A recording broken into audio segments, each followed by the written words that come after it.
Happy Friday, socialites. Welcome to the best damn social club in the universe. I am Jedi ASU, your host. Thank you for taking some time to join me and my guest on your busy Friday night.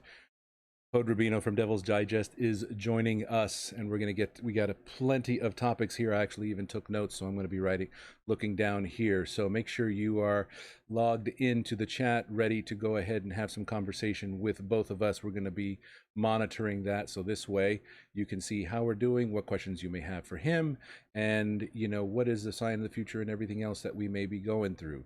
So as always, make sure you go ahead and pour yourself a drink. Sit back, relax, and let's get social. Thanks again, everyone, for joining. It is Friday, July 31st. That year has gone by. Some haven't we? Enjoying the weekend again, as always. As the image I always post, hopefully your feet hurt because you did kick so much ass this week. Welcome, everyone. Again, Mr. Rothfarb in the chat. Glad you could go ahead, be here, even for a quick moment. Really appreciate you joining. Everyone else in the chat, as always, make sure to feel free to post your questions in there or tweet at us. Both Hod and I will be tracking that as well.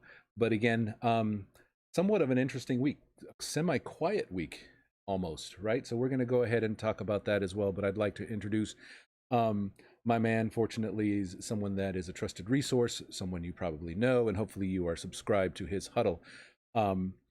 His paid board is probably one of the ones that I have been on the longest amount of time. I appreciate not only the interaction there, but also the opportunity it gave me, because without that platform, none of all of this would have been possible. So again, really appreciate Hod. Thank you so much for joining. How are you, sir? Your mic should be working.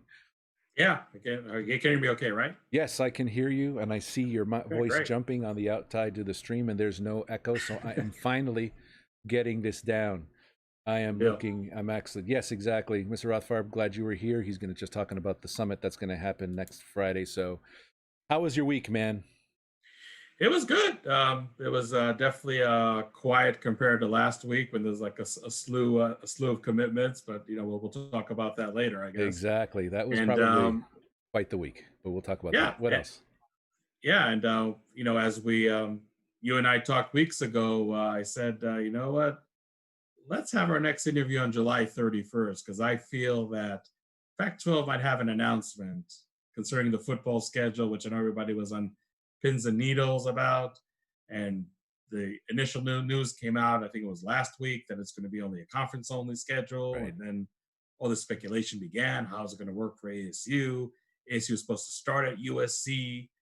Is that how this new schedule is going to look like and everything? And tonight, we definitely have some clarity. Obviously, you need to cross your fingers as hard as you can so everything does materialize as planned. But a really interesting schedule for Arizona State. Absolutely. For the 2020 season. And I want to get into that in a moment, but I definitely wanted to thank you because I kept pressing you to do a quick, 15 minutes here, 30 minutes there. So now I know to trust your gut and definitely do that, because again, I always try. I know there may be some sort of crazy news coming up. Who knows? But for now, we know what's going on, right? And so, thanks everyone for joining again. Hod Rabino from Devil's Digest is on here, and so what we're talking about today is, before we jump in, thank you for jumping in to the YouTube channel. Make sure you subscribe to me, Jedi ASU, and ring that bell so you get alerts. Also, make sure you follow Hod Rabino, Devil's Digest. Let's see, on Twitter, Instagram. You do have a YouTube channel, definitely, on devilsdigest.com, and a number of others, and another number of places, but we'll definitely chat about those as well. But definitely be sure to follow that. Paul H., good evening, sir. Thanks for joining. Pac-12 schedule. So came out today. Everyone was kind of chomping at the bit as when it came out. I'm going to admit, actually, I kind of tweeted this out before. It was the most optimistic I had felt in probably the first time in almost 4 months, right? Full 4 months since the last day of July. And so it was exciting to be able to even talk about the potential of football given everything else. Now, I still have something in the back of my brain lingering and kind of holding me back, but I'm still trying to enjoy, what we have. But kind of share with us, you were on the webinar. It wasn't a Zoom meeting or anything else, but it was a webinar. So that's very .com of us Californians to pull off. So what was the webinar like? I'll tell you what, I don't think that the Pac 12 was really taking a victory lap today by any means. And another perception out there is that the Pac 12, compared to other Power Five conferences, and I should also say probably for a change, was Mm-hmm. maybe more on the forefront of this. In other words, because I don't think any other conference really had it laid out like the Pac 12 Oh, I had. see what you're saying. Everyone's saying The X amount of ACC, games, but they didn't know it. yeah, Okay. the ACC, I'm not sure had like exact dates and who's playing who at every exact date and whatnot. And the Pac-12 really just had everything laid out Mm. quite nicely, very, very transparent.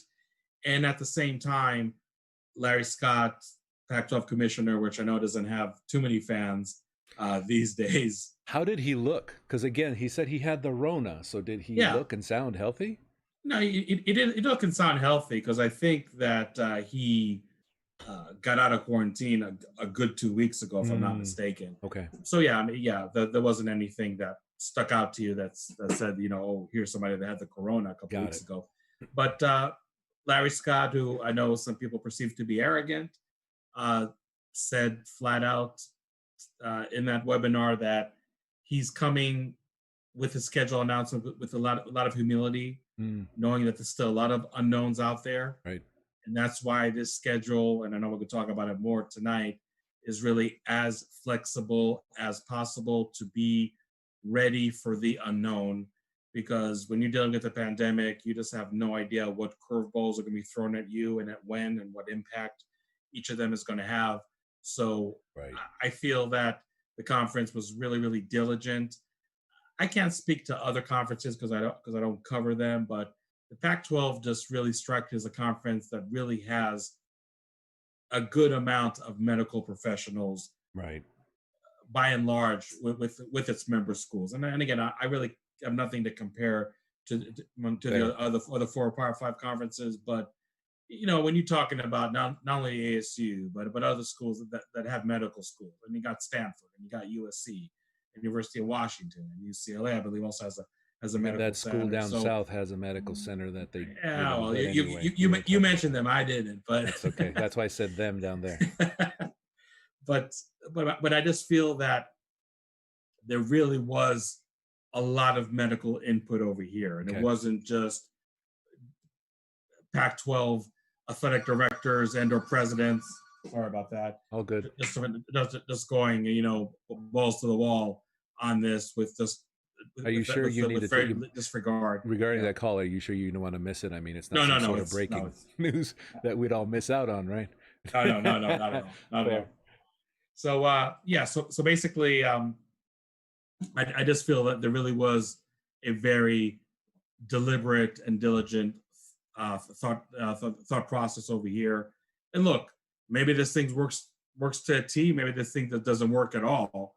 But I don't think we would look back at this and say, "Oh, there was poor planning over here, Right. and they totally missed this aspect, and that's why everything blew up in their face." I really doubt we might be talking about this in hindsight in those terms. And that's what it looked like, right? Not, I didn't get to watch it, right? I was actually in a string of meetings this afternoon, so I missed a good bit of it. But thank you for your coverage on Twitter and everything else. But Sure.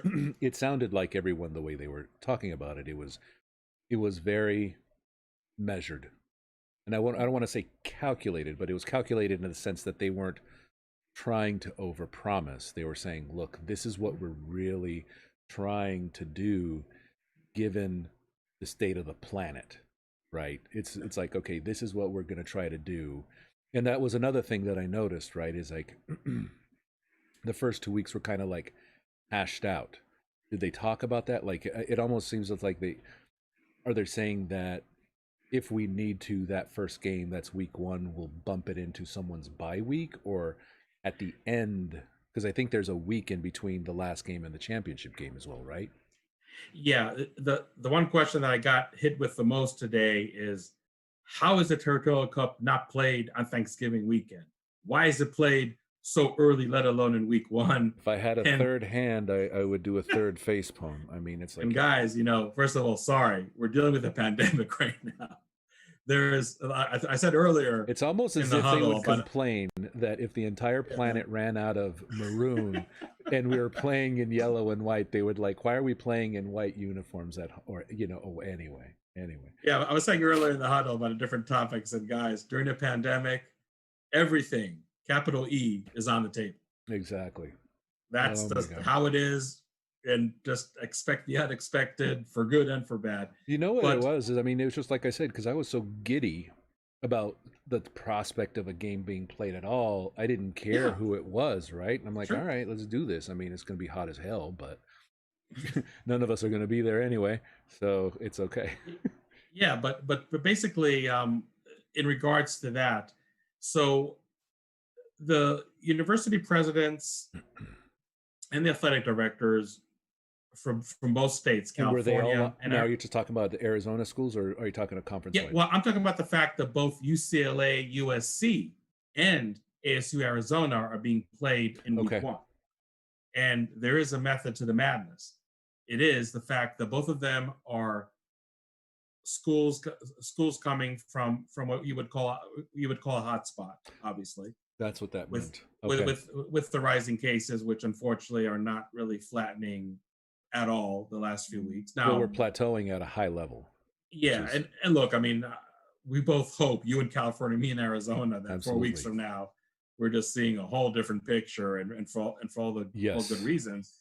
But basically, if anybody looked at the schedule, noticed that all four schools have a bye week a few weeks later. Yes. So if for some reason that rivalry game, whether it be one of them or both of them, needs to be postponed just because unfortunately the COVID-19 Hmm. situation in the respective state is not one that's allowing for a football game Right. with or without fans, and we'll talk about that later as well, that now you had the flexibility to move that game a few weeks later. Again, it could be Okay. just USC, UCLA. It could be just ASU, U of A. It could be both games. Right. So that's why if you do it week one and you have a built-in bye week a few weeks later, Hmm. that gives you the breathing room that will allow you to reschedule the game if needed. That's one reason. Okay. A second reason is, and I know not all the rivalry games are taking place in week one, but at Right. least with those four schools, if there was a shortened season for whatever reason, at least the streak of the rivalry game would not be broken because you played it in week Oh, I see one, what you're or saying. maybe worst case scenario played it in week three, and if the schedule all goes to hell because Of course. the pandemic is just too formidable of an opponent, then at least you got the rivalry game in. Hmm. And when you look at the history of the rivalry games, there's not that gap in the year 2020. Got it. So Okay. that was the other reason for the week one. I like it. I think it's just a nice change. I mean, it always used to be the last game of the season, or next to last game Right. season, always Thanksgiving weekend. Now you just have a little curveball, maybe in a good way, throw it at you at week one. Sure, I mean, playing the Territorial Cup when it's way warm outside, that's going to be different. I mean, usually you're bundled up some as much as you can be In bundled up, some form or another. in Exactly. Arizona the last week of November. But I really like it, and let's not forget that the previous original schedule had ASU starting Pac-12 play at USC, Yes. which sure it had intrigue. I'll do it for Paul Angel's benefit. The rubber meets the road. He likes Right. when I say that, so I'll throw it out there. Rubber meets the road. Back then it was week 4 for Arizona State. Okay, what do you got against USC? You're the two teams going head to head Right. for the South Division. Let's go ahead and see really early on how you measure up against your biggest opponent, your toughest opponent in the South. Yes. Now you're playing them much later in the year, and ASU, I would say, in comparison to USC, has more things to figure out, Yes, they do. especially on offense. So why not come more prepared, at least in theory, for that game in mid to late November, rather than play that game in mid September? I agree with you, right? Because again, everything that's I was kind of trying to piece it together with respect to the Oregon game, but that was going to be an interesting matchup regardless whether it was regular season or not. We were in Eugene for that game, so that's the only real test, I guess I say that's in the first half, right? But there's a lot of great games winding up to that. Even the break was it is it Utah and then it's USC, but we have someone in between, don't we? Yeah, the schedule real quick. I'll just run it down. I'm Yep. sure some of you already memorized it by now because you're so I'm excited. not that smart. But September 26th at Arizona. Then the first home game for ASU is Hmm. October 3rd, hosting Stanford. August 9th, you mentioned that game against Oregon. I think the most That's a anticipated Friday game on night. this. It's a Friday night. That's right. Friday night, October 9th at Oregon, the most anticipated game I think on the schedule aside from the road game at Right. USC. Right. Then comes the bye game, which again, if COVID-19 is going to dictate it, October 17th actually might be the week that ASU That would and be the U of A game. meet for That the would be the Territorial makeup Cup in game. Tucson. Okay. And then Then you got everyone a home talking about game. playing Arizona in October now. Yes, yeah, which again, that's definitely not commonplace at all. Then you have a home game at UCLA, home game against UCLA. Halloween day or night, you're playing at Colorado. Yep. That is one monkey that ASU would love to get off their back because the Buffaloes I'm tired have of had the them. Sun Devils number in a very annoying fashion. I'm sure if Do you they ask have our any number or ASU. did we just kind of give it to them? But Yeah, I mean you could look that way too. Then a home game against Utah, a team that I think you and I talked about in the past, lost a lot from 2019. yet There's everyone still loves some them. They're on the and hype train. I don't get it. exactly. There's still some pundits thinks that Utah can come unscathed, losing 9 starters on defense. Let me repeat that: 9. nine starters on I mean, that's a defense. quarterback, that's a running back, that's, a bunch of And yeah, anyway. but and I'm not even talking about the quarterback and the running back. I'm just about 9 starters on Jeez. defense. And defense obviously is the engine that makes it run over there in Salt Lake Does. City. Um, then probably the most challenging part of the schedule at Washington State and at USC. Hmm. You play Washington State November 14th. Weather can definitely be a factor back then. Oh, absolutely. It's gonna be cold as Really hell. curious to see, how that all plays out. And then again, your last Pac-12 road game is at USC, Hmm. and very much a game that could dictate the uh, the outcome Right. of the Pac-12 South Division Championship. And the part that I like the most, the last 2 games of the season for Arizona State, home against Cal, home against Oregon State, November 28th, December Mhm. 5th. Those are definitely winnable games. And if you're trying to Yes. gain some kind of momentum, trying to capture the South, I don't think there could be too many better scenarios than having 2 home games back to back against, at least on paper, very, very, very comfortable opponents. One thing I Right. should mention earlier, by the way, that Stanford was actually a team that ASU was on the rotation to miss. Hmm. As we know, they always miss 2 teams from the Right. North every year. Stanford and Washington were the 2 teams that were This scheduled to year. miss in 2020. I actually did a poll about this the other week when the Pac-12 announced that they are going to do a conference-only model, asking fans which team would you rather face, Stanford, Washington. Stanford won. I don't think it was even that close. And the wish of the ASU fans did come true, They got it. as ASU not only gets to play Stanford, gets to play it at home.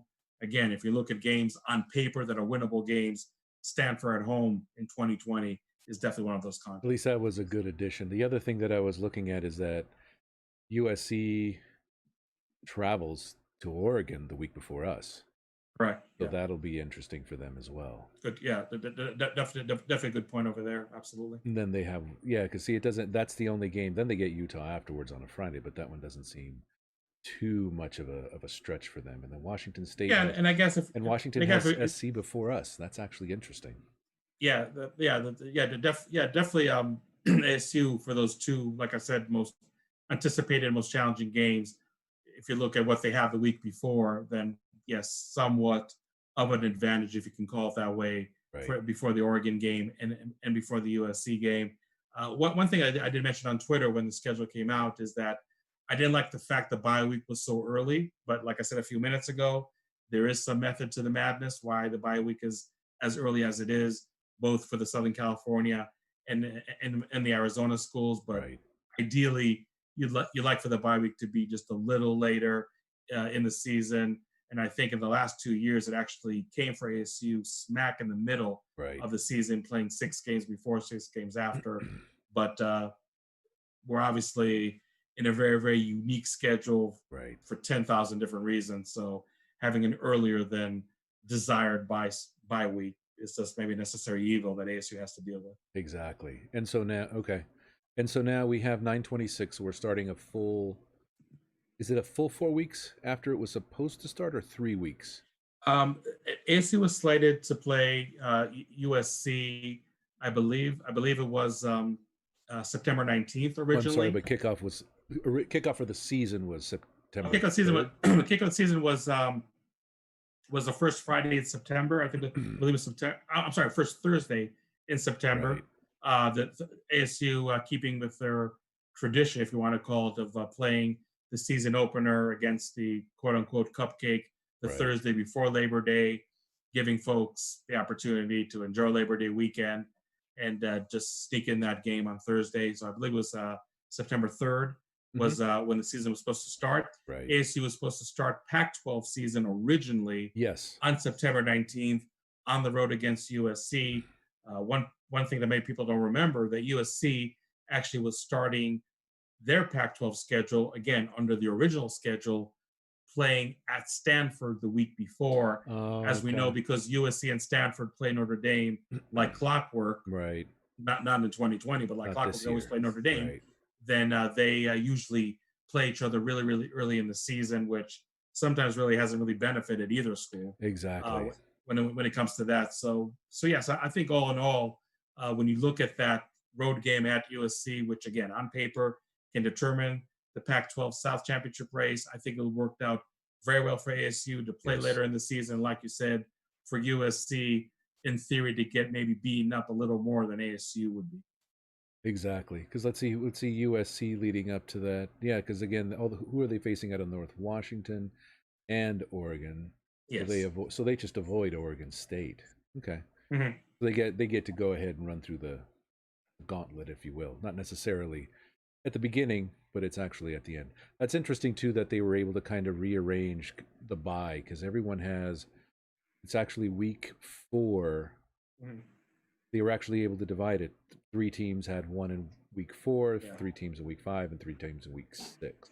No, week 6. There's 1, 2, 3, 4. 1, 2, 3, 4. Okay, got it.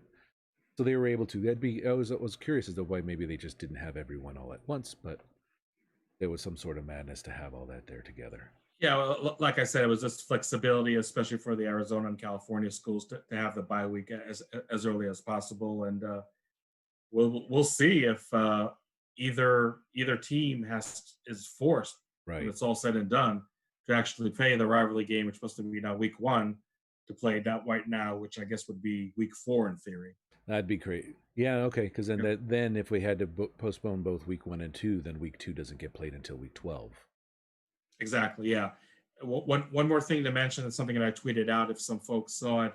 Really interesting predicament here for both the eventual North and South champions. Right now, the Pac 12 championship game is slated to play on either Friday, December 18th or Mm-hmm. Saturday, December 19th. Right. The early signing period, which I think is still more in question compared to what some other folks might think, actually runs December 16th to 18th. So if you're the Pac-12 Okay. South or North champion, good luck preparing for the biggest game of the year. Oh, by the way, I need to make sure that my recruiting class is all ready to go, Wow. signed, that I'm not having any last minute commitments on my end, and I need to invest energy and try maybe to flip some commitments my way while preparing for this monumental game. That's That is interesting. something that I don't think anybody should envy anybody else if that happens. So if you win the South or even the North for that matter, and everything stays in place, this championship game is still on the 18th and 19th, and that Okay. signing day did not move in date, it really is like a good news, bad news for you. So really interesting to see what's going to happen with that. I've said weeks ago that I have my doubts that that December signing day is really going to be held as scheduled, if not canceled altogether, and we're going old school, one signing day, first Oh, Wednesday in interesting. And February. after the So first of the I year. think Okay. that's a big time TBD right there. And again, if everything does stay status quo, the North and the South champion are going to have a hell of a time preparing for a game while trying to secure the recruiting class. And I don't care how good or how bad a recruiting class is. You want those days to focus on recruiting. You do not want to prepare for a football It almost feels though, because one of the things I saw there is that it's home hosted. That actually excited me. That made me very happy, right? Because then someone is actually hosting it at home, which is cool, right? Because then we get to see a repeat of, I guess it was 12. A number of those earlier game. ones that were 13th. earlier. Yeah, Yeah, yeah, 13. yeah. Yeah, to that game that ASU hosted Stanford, the Pac-12 championship in 2013, 13. and I don't think anybody would dispute me on this in terms of an electric environment, especially this century, Absolutely. because we talked about it in the huddle when they were Right. re-airing that 1996 game against USC, and I said, sitting there as a fan in the stands, that was by far the loudest game I've ever been in Sun Devil Stadium. Right. Obviously, no reduced capacity, 74,000 people Yeah, that was a full back stadium.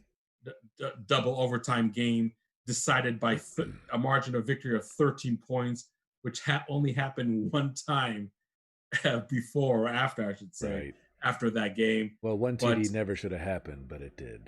yeah, but at any event, in terms of like electric atmospheres, that 2013 Pac-12 championship game again, no reduced capacity back then Right. was a really special environment. So yeah, to have a home hosted Pac-12 championship game could be really special for the host team, obviously. Exactly. And I'm hoping I that's the know one some. that I'm hoping that goes forward. But to your point, right, just to make this real quick point, I think, like you were saying, whoever goes to the championship game is going to be hard pressed. I just would think that whoever is the home team Mhm, would be a little bit have a slight edge because at least this way they don't maybe. have to run around anywhere. It's at home, they're in their offices, they're in their location where the away team has to do all that while trying to travel.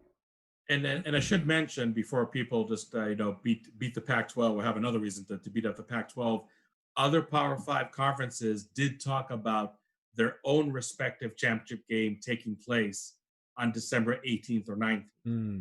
So the Pac-12 is not an outlier over here, and maybe the Power Five conferences are almost forcing the hand of the NCAA to maybe Oh, okay. do something with that early signing period.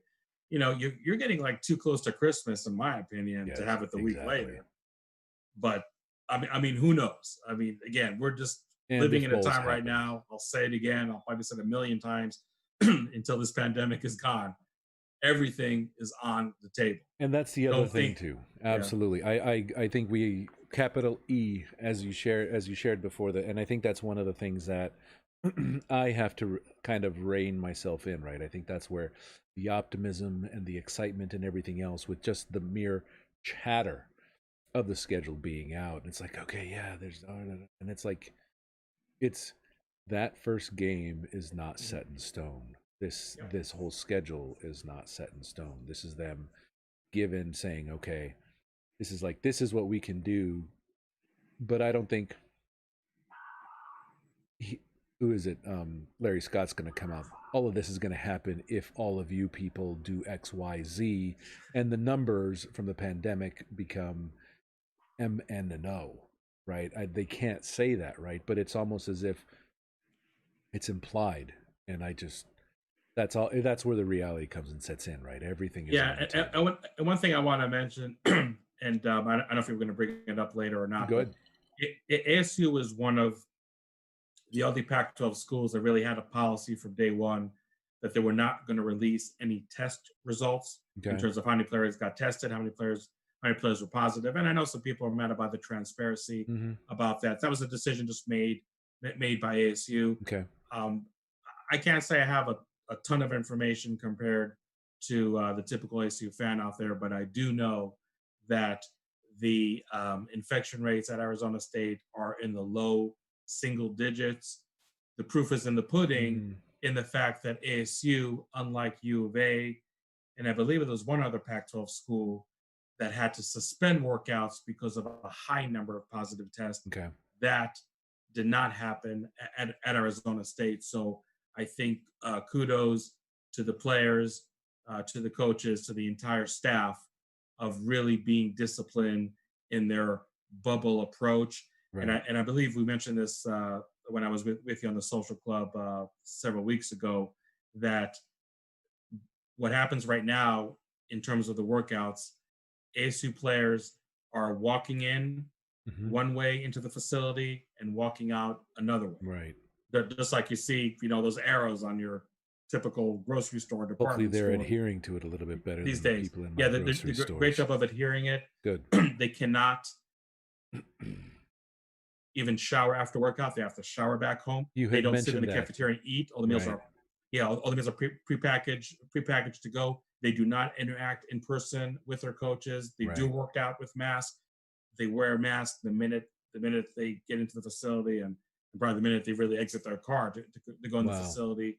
So as far as due diligence, as far as being careful, it looks like Arizona State players, coaches, staff are all doing all the right things, and that's really all you can ask for. And I think more importantly, they're being disciplined off campus because Right. I mean, you and I talked about this before. That is a key to everything. I mean, not Exactly. They're it's not in a not bubble. really a badge of honor, if you will, to do everything right on campus. You Right. got eyes on you. But when you Exactly. go off campus, what's your level of discipline over there? And like I said, so far, the Yeah. Arizona State players and the coach and the staff, for that matter, are really doing all the right things. So that's why you're not seeing any interruptions, and that's going to be huge as you prepare for the season. Because when you have to Right. suspend workouts, or maybe some teams in California really can't have the same level of workouts as teams in Arizona or teams in Colorado or Of Utah, for course. that example, that is huge because right now every ounce of effective workout measure that you can grab, you're grabbing right Oh, now. absolutely. And you So have to. that's really significant, and that's something that ultimately can show when the season starts. Exactly. And that was another thing and so just a bit of clarification. You were saying that the infection rates are low, Very low. meaning someone has tested positive? Uh, Honestly, what I know for a fact that early when Arizona State started the workouts, I know I don't know the player's name Of course. honestly, but there was one player Okay. that was sick. They were quarantined, and the contact tracing worked great. There was nobody that got infected as a result. There was no quote unquote brush fire. Was it a Um, COVID-19 infection? Was it just like a yes, cold? no, It it was. wasn't COVID Okay. 19. Yeah, it wasn't COVID 19. And when I was told that there's some low infection rates happening at ASU, I wasn't told necessarily if it's a football player or maybe some other student Or another athlete athlete. Okay. Fair. that's that's been on campus. So again, I think Okay. when you look at the fact that the ASU workouts have not been paused, and I'm seeing stuff on social media, Right. they're still going and they're going Okay. strong. Like I said, that's a great testament of everybody Right. really walking the talk as far as being careful. Absolutely. And that was the other thing that a lot of people were talking about early on was consistency from a policy testing, keeping them safe and so forth. Was there any talk about that on the webinar today? Um, I think that the Pac-12 is definitely on the same page in terms of, like you said, the medical procedures, how to test, how often to test. I mean, they didn't really go into much detail about Okay. that, but they definitely gave you the impression that everybody has to be on the same page. We talked about the cancellation of the non-conference games, and there's like many reasons for that. Right. But one Right. reason is, with all due respect to NAU, UNLV, and BYU, the three teams that ASU, for example, was supposed to play, you don't know what kind of COVID-19 procedures they may or may not have. And a Mm, lot of it has to do with finances. Maybe a team right. like NAU would love to have all the procedures in place that Arizona State has, but when it comes to dollars and cents, they're going to have to cut Yeah. corners, and Exactly. they've been able to do everything that they really truly need to do just from a medical perspective. Right. So when you go to a conference only model, you're knowing that in theory again, you're playing USC, you're playing Utah, you're playing Colorado, you're Right. playing Cal from the Pac-12 North. You all we're supposed to adhere to the same procedures. Yes. It's And not the that's really lowest. It's not the lowest standard. It's the highest standard that you're playing the against, and highest that's what you standard. have to play towards. And Yeah. like you said, Jedi, it's the most consistent standard. There's no deviations. Everybody No, knows absolutely. What what to everyone else is do, doing. when to do it. There's nothing is left up for chance and Right. interpretation or anything like that. So you rather play an opponent that, in theory, has been following the same guidelines as you, and, Well, that, yeah. and that's really all you can ask for. And that's again how you ensure the safety of everyone, right? Because again, then you don't want to go ahead and play. And then that's the other thing too. You don't want to end up being the first team that brings it into the conference, right? Exactly. Or causes. And that was one of the things that I tweeted out as well was, you know, now that we have a schedule and now we know who's coming along, right? I posted 2 over-unders out there. I don't know if you saw them. One was, what's the over-under before, what's the over-under for the minimum number of games a team plays before a game gets rescheduled, right? And I guess it's kind of unfair, right? Because if it continues to go along, the first game may get scheduled, depending on all the numbers and everything else, right? So, but I'm just, fortunately, we can reschedule. But now, how many games we got to play before something gets forfeited, right? And I don't think anyone wants to be that, but Of course not. I don't know. It's all unknown. I guess you're just gonna have to go and play and do and see what happens, and God forbid someone dies. Yeah, and like I mentioned in the beginning of our conversation, flexibility, flexibility, flexibility. That's what this Pac-12 schedule is all about. And I'm sure the Power Five conferences, once they present their exact schedules, you're going to see the same measure of flexibility. ASU's last game right now is scheduled to be December 5th, and Right. that's with a bye week in the middle. Exactly.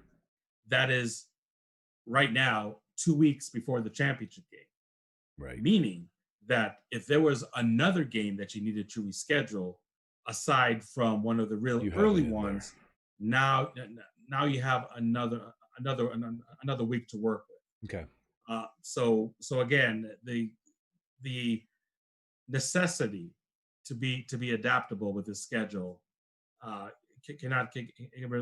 really cannot be overstated. Exactly. So that's another measure of caution that Exactly. that the Pac-12 is engaging with. So, I mean, I can't sit here and tell you there's not going to be a forfeit down the road, but a Absolutely. rescheduling of a game, absolutely. I think there's a better 50% chance. I just can't tell you if it's going to be Who's it gonna ASU be? or any of the other 11 teams, and when Or it's which week it is, right? It just yeah, but depends on. we schedule for a game, absolutely, because I mean, I hope Pac-12 is not going to be like Major League Baseball these days.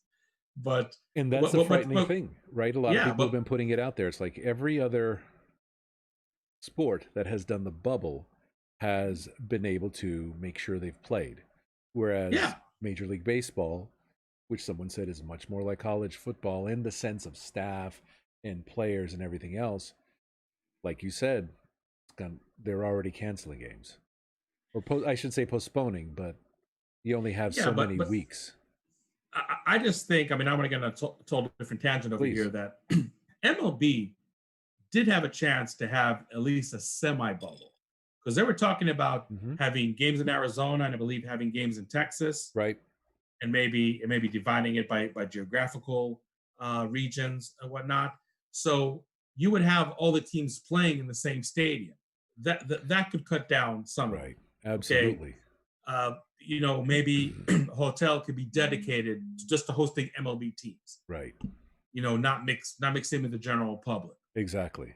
And the hotel staff is already being careful, because no matter if it's MLB teams or tourists being their guests, they have to be careful. So MLB could have done a bubble environment. Absolutely, they could have. In my humble opinion, obviously would resemble the NHL and the NBA. I get that. Yes.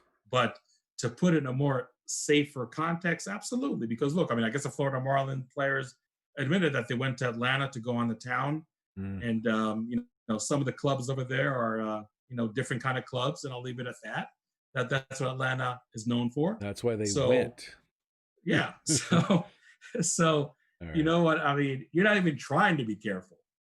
No, and I think that's again given that if you're able to, right? Yeah, Give and that you're a professional athlete and you're used to being able to do that, that's what you're going to do, right? And if you're given the freedom to do it, if you will, if you're not, and even then, like the NBA, they were saying, okay, you need to rat someone out. Here's the rat yeah, someone out hotline, right, or anything else like that. Fortunate, but again, it seems that they're being able to do it. But again, like you said, they're quarantining, right? They're doing testing. They are contact tracing. So I think it's definitely gives them the ability to be able to find all that, right, yeah. and And keep it another safe. thing I'll mention is like, and I might be in the minority here. People think that it's going to be harder to have college football players be disciplined compared to professional players.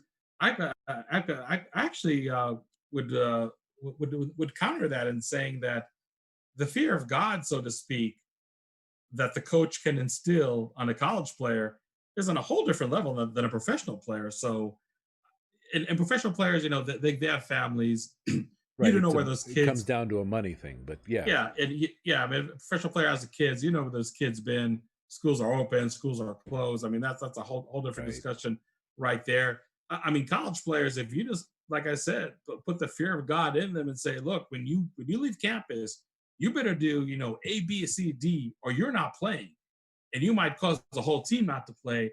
I just feel that resonates more with a college football player that's not paid to begin with versus an NFL player that's probably going to get their salary, COVID-19 or not. And that's the interesting. So let me go ahead. So the fear of God, when you're talking about it that way, kind of harkens me back to the Todd Graham years, right? Kids didn't entirely respond to that.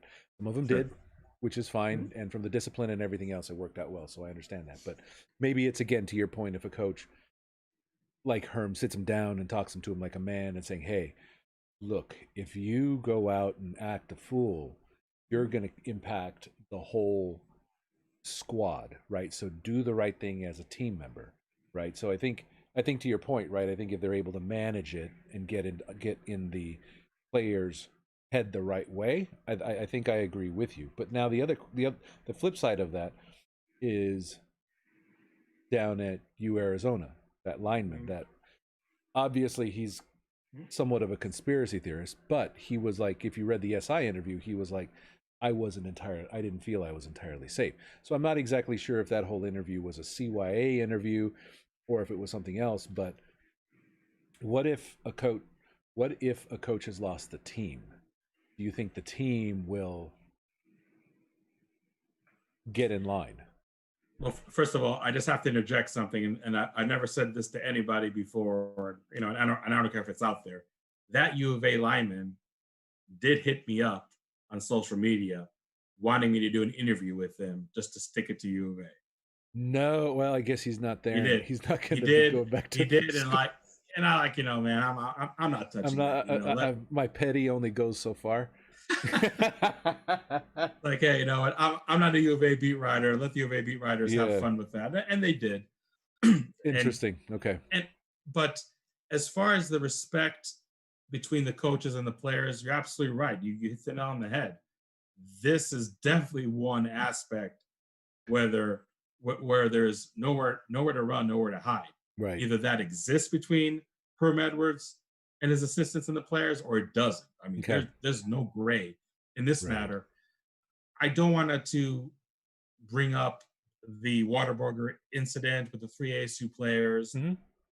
They were called the N word in the Right. drive-through and all that. Of course. But one thing I did convey that Herm Edwards wasn't blindly defending his players in that case. Hmm. He told the players flat I out, say, look, remember guys, that. Yeah, that's when fair. you go to a drive-through, no matter if it's Waterburger or anywhere else, whether it's Tempe or any other city in Maricopa County at midnight, Yeah. and you're walking up in a drive-through because you don't have a car and asking for people to buy you food, even though you're giving them cash right away, Exactly. so it's like as innocent as possible. That's probably not the wisest thing to do. Yeah. So that goes back to your point And it's of interesting because he said that from a parent perspective, not necessarily. exactly, Yeah, that was as a parent, exactly, nothing else. exactly, and I think some of the harsher Herm Edwards critics thought that he would absolutely side with his players. Oh, they're, Yeah. walking on water with halos over their head. They didn't do anything wrong and everything. Herm Edwards says, let's take a look at this. Obviously, I'm not condoning, Right. being a black person myself, anybody calling me or my players the N-word, Right. but what did my players do on that night? What was So the I love the situation fact and that Herm everything else? Edwards was able to see that incident from all angles, Yeah. not take one partisan side, if you will. So that shows you that he is somebody that definitely preaches to do the right thing. Got it. And obviously, you're talking about two different cases over here. You're talking about a racial incident Yes, of versus course. versus a health incident. But at the end of the day, and you're absolutely right about that, it not only affects you, player X or player Y, it affects the whole team. Absolutely. So I think that Herm Edwards is definitely somebody that can command the respect of the players, commanded in a different way than Todd Graham. Of course. No It's argument not about fear that. of God, but it's But it's not fear of God, but it's definitely, like you said, a different respect. exactly. So if Herm Edwards is, and it's not an if, I know he's doing it. If he's laying it out to Right. their players, okay, guys, this is how you're going to be healthy when you leave campus. I know what you can do around campus, and that's Right. and that's no big deal. I mean, that's nothing to hang your hat over. I mean, we're the strength and conditioning coaches are watching you. They know exactly what you're doing and what they're Right. not doing. Right. Okay, and if they're walking around the locker room after workout, they better not see you there because you're not supposed to Yes, be there. exactly. So everything is structured, but what you do off campus, that's where it's going to determine how healthy you're going to be, how healthy you're going to keep the entire team. So like I said, I think that Herm Edwards, his assistants, definitely have the respect of the players. And look, I got a lot of retweets from players, Jaden Daniels, Nolan Matthews, Frank Darby. Okay. They retweeted me just posting the schedule. Those guys are hungry to play. Yeah, they So are. they know exactly what they need to do and not do in order to play. And that's very interesting. Again, everyone, Hod Rabino from Devil's Digest here. Appreciate all the questions in the chat, and we'll visit those in a minute, right? But I think, like you said, right, I don't think anyone doubts that the players want to play, right? It's a matter of who are they playing for, and which is themselves and the team, but also do they respect that from a coaching perspective. And and again, one thing that kind of sticks in there, and I wanted to bring this up, was that Coach Edwards has always said, we don't see the players that often. We only see them for X hours a day, right? So we need to be, so what's going on in there? I think he was talking about them being in social media and how they're doing and how they're feeling during kickoff is like, it's difficult for them as coaches to track, right? And help out with, because you're not of 24-hour block. You're only seeing them 6 to 8. I don't know. I think they're limited. The limit is about 25 hours a week, and that's during the season. Yeah, and so then that's the interesting thing, right? So they're not allowed to see them every moment. So it's very interesting to be able to have that kind of respect and structure, saying, look, this is what we expect you to do. You need to adhere to it, and if you don't, you're going to end up like that dude down at the other school. Right? Exactly. So exactly. And again, I don't mean to turn this into a rivalry thing, which no, please you go wouldn't ahead. mind. Other people wouldn't mind, but and I'm not going to go on a rant here. We're just kind of using it as a comparison. I don't think it's definitely yeah. But I just think that after that incident happened, there were some former players that were just ragging on U of A as well. Okay. And I think that speaks to the relationship that Kevin Sumlin and his staff has with his players. Got it. Which in my humble opinion is not even close to being at the level as Herm Edwards. Oh, absolutely. And I think that's it'll be interesting to see, because I think it's once we start seeing which teams are the ones that have to postpone or cancel their games, we know which ones were and were not sticking to the rules that they had to. And by the way, don't get me wrong, I'm not justifying what that player did at all. I mean, agreed. I don't care what he says about Sumlin in U of A. I mean, the guy was in the wrong, and he even admitted 100%. There were not one, not two, 4 instances where he was not wearing a mask, where he's not socially distancing. It's like, well, I mean, it was, and again, that's the other thing too that you have to remember is that it wasn't the university's fault. It was his fault for not sticking to what the university did. So he actually put everyone more at risk. So, Exactly. Exactly. questions from the chat. Chad Smith asked, was there any thought to having no divisions like the ACC did? And I don't, every conversation I had heard, the Pac 12 was always like, it was always divisional. It's just, I wasn't Yeah. sure who you were going to play. Yeah, I mean, I really haven't heard that notion at all. I mean, again, I'll Okay. go back to my earlier point. Everything's on the table right now, so I'm not Okay. going to rule anything out, or almost not going to rule anything out. But no, I have not heard that discussion whatsoever. Okay. It really is right now almost a near round robin schedule anyway. Instead of playing 9 Pac-12 games, we're playing 10.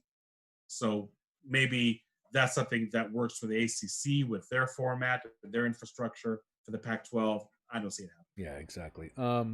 Let's see here. Justin for ASU asked, thought the Pac-12 secured 3 weekends to play the championship. I guess based on what they said, it's only 1 now. Well, the really the really targeting that weekend, but again, flexibility. So they could play it. They could play it on the 12th. Like I said, keep a close eye on what the NCAA decides. Not even next week, but let's say in the next few weeks, right? What they decide about that early signing day in December. Is it or is it not going to stay as scheduled? I think ultimately that could dictate a lot, both not only for the Pac-12 but for the rest of the Power 5 conferences and the respective championship games. Do you think they could move it up, or do you think they'll just eliminate it and have it as a fall date from now on? You're talking about the signing date? The signing date. Instead of signing early, day? Could it be earlier signing date? I think that now is going to tie into the recruiting dead period, which right now runs until the end of August. Okay. How many weeks, how many months are players going to be allowed to visit campuses? Okay. That's really going to dictate a lot, because if they extend the dead period even by 1 month, all through September, so now to have 2.5 months, October, November, half of December, for players to visit, that is a condensed schedule. And by the way, you're playing a season, which a lot of schools say, look, I mean, it's great to have a game day atmosphere and have an official visitor, but what game day atmosphere are we talking about? Oh, absolutely. It's, I mean, yeah, not necessarily who it's up against, but is there even an atmosphere there? I mean, you just hear everyone on the field. It almost feels like it'd be a big fat practice with everyone just yelling at each other, right? And there's no sound going on, right? It'd be funny too. I wonder if they would let the announcement, the PA team in the building, right, and just call the game from up there while they're playing a game where there's no, that'd be a trip, right? Because so far I can tell from baseball and the NBA. I mean, I didn't really watch NHL until now, but the PA announcer is announcing it just like a normal game. Okay. That hasn't changed at all. But yeah, so I would expect the same in college football, no matter what conference it is. And yeah, like I said, I'm in the minority over here, but I'm really feeling that December signing day is just going to be eliminated. They're going old school, 1 signing day in February. And man, if you thought the recruiting cycle was nutting until now, that takes the nuttiness level, if that's a word in English. Yeah, because it would be absolute chaos. And I can only imagine a lot of the universities just kind of like, no, we can't do this. It's an unfair. And again, I guess it would be interesting too how all the schedules play out for everyone else, right? Because is everyone else having games that weekend? Right. So that's okay. Exactly. Let's see. I think someone had a question. Stephen Krause out there asked J-Bill for hoops. We'll talk about that one in a little bit. Let's see. Forcum Devils actually asked, did anyone get a survey from Ray Anderson? Did you get something like that? I did not, but I wasn't sure. No, I mean, I wouldn't get it as a member of the media, but I know that the season ticket holders did get a survey just about what options might be available for them and how many games they want to attend games, with a mask, social distancing, temperature check before you enter the stadium, just to kind of really, no pun intended, gauge the temperature of the unintended. Yeah, really hard these days not to have a pun, right? Yeah, yeah. But yeah, but they wanted just to see how the season ticket holders felt about possible scenarios Okay, of attending ASU games got it. this year. So that's a survey that we're talking about. I know some people are a little upset that the ASU ticket office didn't already have some guidelines in place, but let's keep in mind the schedule was like literally announced like what 8 hours ago. So People are demanding I refunds think already. yeah, all the ticket offices, including ASU's, just need to reconvene. And I would be surprised if by this time next week they didn't have some kind of policy in place where they Yeah. can communicate to season ticket holders, say, okay, this may not be the whole 9 yards, but right here, right now, Okay. this is what we have in terms of a plan. So we'll Got see. it. That makes perfect sense. We got a variable weekend here. Let's see. Love that. U of A being the away game, and actually said it. Is Yep. that the first away game ASU has started the season with since 15 against A&M? Oh, yeah, I believe so. That would be the one, right? And yeah, and I think it was 1937. Somebody said was the last time that ASU Open down there. opened the season with U of A, opened it on the Down road. there. Yeah. So yeah, it's Yeah, because as the kids say, it's been a minute since that happened. it has been a minute in the old 1900s is when that Yes. all happened. So yes, I mean, um, I know it's coming up at the top of the hour. I did have one more question about Sure. attendance, but I wanted to Yes. give everyone opportunity to. Yeah, we'll jump in because unless We can answer let's. all the questions. I mean, I'm sure there's Oh, some more. we're done with all the questions. I think Oh, everyone we are. else was Okay. asked. There was one that someone asked about do freshmen have to live? Do freshman athletes have to stay in the dorms? Freshmen, yes. Sophomores and above, no. Junior Okay. college transfers do not. Oh, Um, interesting. Okay. yeah, and I think maybe coaches feel maybe a little better about freshmen and being maybe a more controlled environment, Right. the dorm, where versus an apartment. But again, I don't think I don't know if the question was geared that way, but I don't think the discipline level of a player would change being in a dorm versus being in an apartment. Again, they know Yeah. exactly the do's and don'ts. They just need to follow it, and I don't think it's easier or harder to do it in a dorm or an Right. apartment. Any word on attendance? Any word on what they're planning? Because again, the only reason I did this is I saw the conversation in the huddle, saw some back and forth, how some people, I'm a season ticket holder, I should. If I don't, I won't. If I can't, I won't, and so forth. But one of the questions I saw was comparing it to other leagues, like Premier League in the UK. They're not even looking at 25% capacity. They're not even looking at any of that, and they only have what was the number I was looking? Let's see, the UK Premier League. They're having I said five. about 60,000. Yeah, 60,000 would be capacity even for Yeah, the large. and so, but they're also the other thing is that they're only having 500 to 700 cases a day. They're not having tens of thousands, and so I wasn't sure. It feels like a pipe dream, but do you think it's possible? Yeah, Larry Scott definitely was not going to make any statement that he could not back out of today concerning attendance. So he was very careful in what he said. He said something that definitely going to be examined. For Okay. now, time is on their side, Okay. and let's put it this way: it's never going to be reduced capacity. Of Now, course. not just talking about percentages, not just talking about okay, if you're a formidable donor, are you going to Right. get first dibs to Yeah, get in? that's the whole thing too, right? It's like, all right, so is money going to get you in, right? And that was the other thread, right? It's like, okay, if you can't get in, the aftermarket for those tickets is going to be quite potentially through the roof, right? Well, look, I mean, aftermarket is aftermarket. I think somebody in the huddle actually asked about maybe ASU being the price gouger to begin with because they're not selling Oh, that many interesting. tickets. And I said, I just don't see ASU going down that road. That is a PR nightmare if I Why ever would saw they one. though? Yeah. Exactly. Yeah. No. Yeah. That's why I see it. I mean, look, aftermarket's aftermarket. I mean, StubHub or Joe's Tickets, they Right, or can whoever charge else it is. whatever they want to charge. I mean, they're probably price Right. gouging for that ASU Oregon game last year. I mean, great game. I think you got your money's worth, but You did. you were gouged if you're an ASU fan. But yeah, I mean, aftermarket's aftermarket. I mean, you can't complain to ASU about aftermarket. I mean, Right. just It's like whoever complain about the decides. price that they're establishing. And I like to think There we go. that even if ASU had an increase over 2019, it's not a a corona based increase No, of course. of 20-30% or anything like that to make up for lost revenue. Exactly. No, I no, I just think don't think ASU or any Power Five school going that route. Like I said, that's you know I what mean, it is. I bet you it happens, right? Watch someone elevate the base price of the ticket. That would be crazy, but crazy. like 20-30%. I'm not talking about like maybe a 10% that An you would uplift probably of sort expect. Yeah, a I'm talking COVID, about like a a serious COVID significant 19 fee.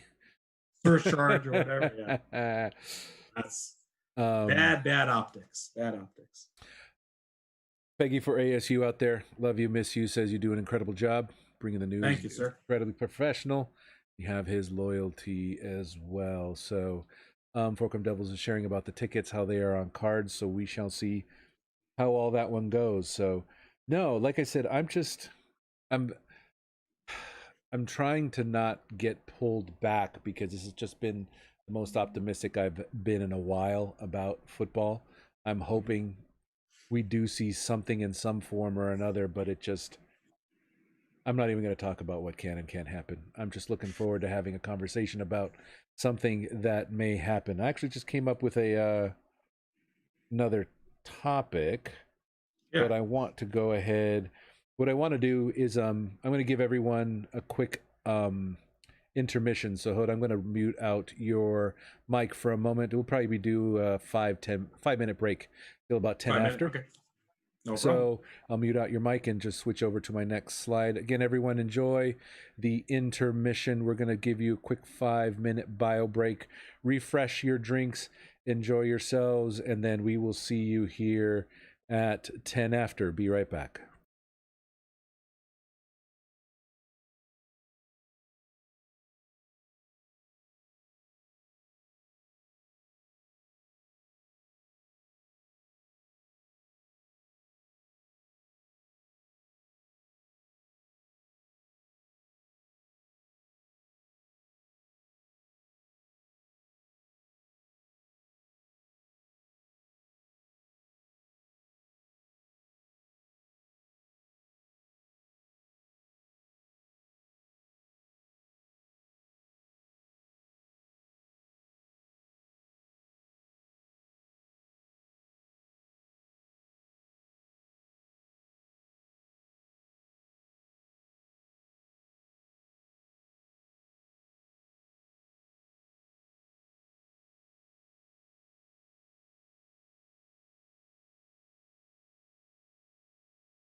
Welcome back, everyone.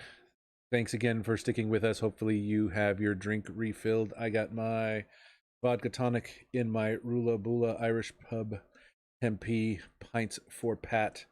Got this one. Many shout out to Peggy for ASU. Mike, appreciate you. This one is what I am enjoying myself. So, nothing too crazy, just enjoying what we have. But hopefully, you are enjoying this conversation so far with my man. Transitioning on over to Hod Rabino. Welcome back, good sir. Thanks again for talking with us about the Pac 12 schedule. It's going to be a lot to digest. Again, like you said, there was actually some news that we were able to process on this fine day, so it would be good. Thank you, everyone, for your questions on the chat. As always, definitely want to hear what you have to say. I had a couple other topics in here that I wanted to chat about, but definitely the one that I wanted to bring up at this moment in time was about Remy Martin. I know that I was looking through the forums, and I don't know if there has been any word. I mean, it's actually unusually silent, but I mean, given how everything's going, there's probably not a lot of communication, but what have you heard? Oh, fine sage. Yeah, well, I did post quite a few details in the huddle in terms of what's drawing Remy Martin to Yeah, stay I in the almost draft. shared some of that. I'm glad I didn't. Some of the factors that are pulling Remy Martin towards the NBA draft versus the factors that are pulling him towards returning for his senior year at ASU. Right. Um, as we all know, the deadline is Monday, August 3rd, Okay. 2 p.m. Pacific, to be exact on that date. Oh, wow. Okay. From the information that I have, I don't believe it's going to take that long. So I think we're going to know something before Monday. In terms of the chances, I am optimistic, Okay. and all I'll say is that in the huddle, I detail why I'm optimistic. I'll just say that I won't discount the him staying in the NBA draft, and Okay. I detailed quite a bit why that is an option Okay.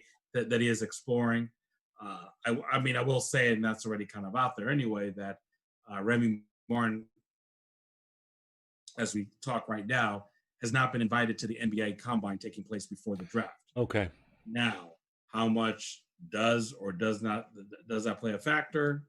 Well, again, I talk about that a lot There is a in the combine. huddle. I mean, is like there's something going on, or I mean, what is that? Well, that's something that they started to do for several years right now. Just like the NFL does. Right. I just wasn't sure if they're actually Specific. holding one because of the. Yeah, they are planning to hold one. They just don't have a date yet. Okay. So that's why the August 3rd deadline for Remy Martin, since someone in his position to declare, Got it. has stayed firm. Otherwise, if there was a combine, that date will be pushed out. Oh, got it. So Okay. because that combine doesn't have a date yet, and that's why Remy Martin and anybody else in his position has to decide by Monday. So again, I laid out in the huddle quite in detail the different factors over here Right.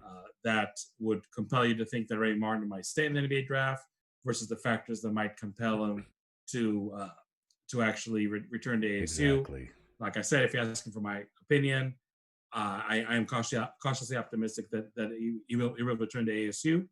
And sometime between now and Monday, we'll know. But like I said, I really feel it's going to be over the weekend rather than actual Monday, August 3rd. Got it. Yeah, because given the details that you did share, I think any of us would be blessed to be in the situation he is, Absolutely. given the options that he has, right? Because it's very much looking like it's win-win regardless of which direction he goes. Absolutely. So I think that's actually a very enviable position. So yeah. And again, given how much of a fan favorite he is, how amazing he's been to not only the organization but everyone else, and even I mean, he's an incredible interview, right? So I'm sure he's been amazing to you guys. So I think everyone's rooting for him either way, right? So I think that's definitely the way to go. Yeah, absolutely. I mean, he could have even like a pedestrian season in his standards and still Right. be top 5 assists, maybe even top 5 scoring, jersey in the rafters. He could pretty much bank on that.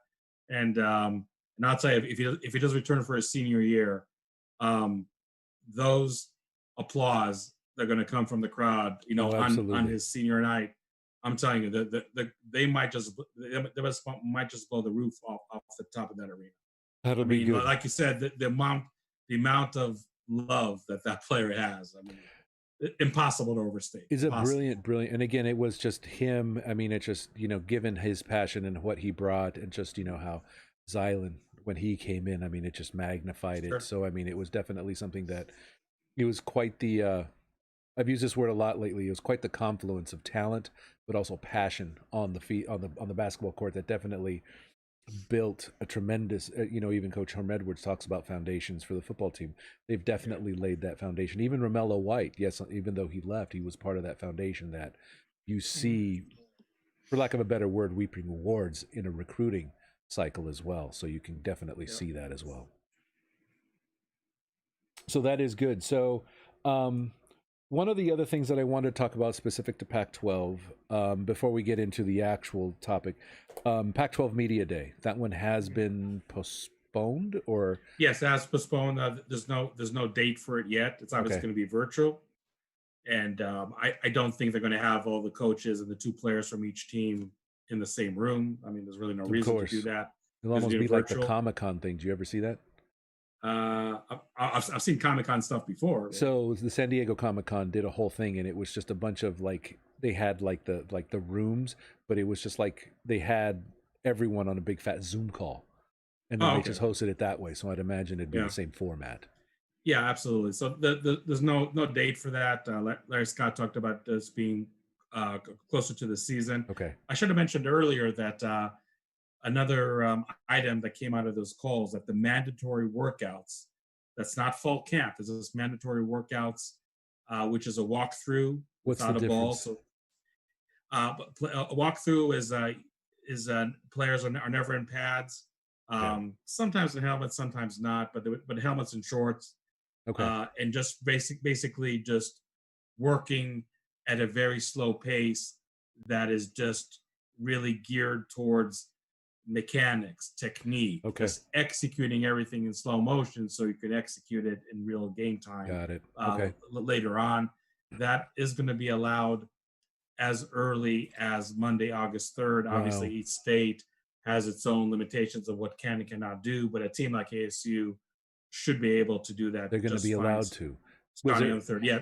Yeah. interesting? Any word on who wasn't allowed to start on the 3rd? No, there haven't been a lot, Interesting. but I Okay. know in well, they mentioned California even having an issue with the current phase of voluntary workouts. Yeah. Okay. That makes sense. And obviously, voluntary is a big fat quotation mark around it, because Right. if you're not going to show for a strength and conditioning session, good luck being in the 2D. Exactly. The 'Cause then season you're starts. not. Fair. So that the phase of the mandatory workouts can start as early as Monday, August 3rd. Mm. Not only does that include walkthroughs, but also includes film sessions with your coach, Wow. Okay. and that can also be in person meetings. Everything cannot exceed 20 hours a week. Okay. Okay. And by the way, your strength and conditioning sessions don't stop at that phase; they still They don't continue. contribute to. They don't count against Yeah. that. No, yeah, Oh, what okay. I mean, they do count against it, but they're just kind of scaled back more in time, because now they have 20 hours for team activities, if you will. Okay. So you can't really have the same amount of hours of strength and conditioning every day, but still have a walkthrough and still have a film session on top of that. So that's where you need to budget your time more. Given that, Exactly. given that though, Mhm. is the full team on campus now? Yes. They Full, are te- on full team is campus. on campus. All the newcomers are on campus. Everybody's Okay. on campus. Yes. Where everyone's there. So have they had a Yes. team meeting? I don't believe Because we they talked were about that. allowed under Right. Okay. NCAA guidelines to have a team meeting until the mandatory workouts start, which is August 3rd. So then that's when they may actually Yeah. have a full team meeting. Yeah, they did have a team meeting the first day back from spring break, which Right. basically was the official announcement. Sorry, guys, we need to close shop. Yeah. No more spring practice, and we'll tell you when you can come back Right. for strength and conditioning workouts. So that was the last team meeting, but Mm. back in March. And August 17th, that's when your quote unquote traditional fall camp can start. So Oh, that's got it. Okay. regular practices, full pads. Again, there's limited hours of a Right. week that you can do it, but that's when the meat and potatoes, if you will, of the preseason That's preparations the real deal. do begin, and that's going to be roughly 5 or so weeks before the season opener. So that's ample time. Okay. There's no cutting the corners because of COVID-19 with fall camp. Right. So that's something that's going to be still adequate preparation for the 2020 season. So then how is that going to happen if they're doing mandatory workouts starting Monday? Obviously, the media, doesn't get any Yeah, exposure. I was going to get to that. I mean, right now, and I'm optimistic person by nature, but right now I know it's going to be months and months until I'll be able to do as a beat Okay. writer Yeah. an in-person interview with any coach or player. Mm.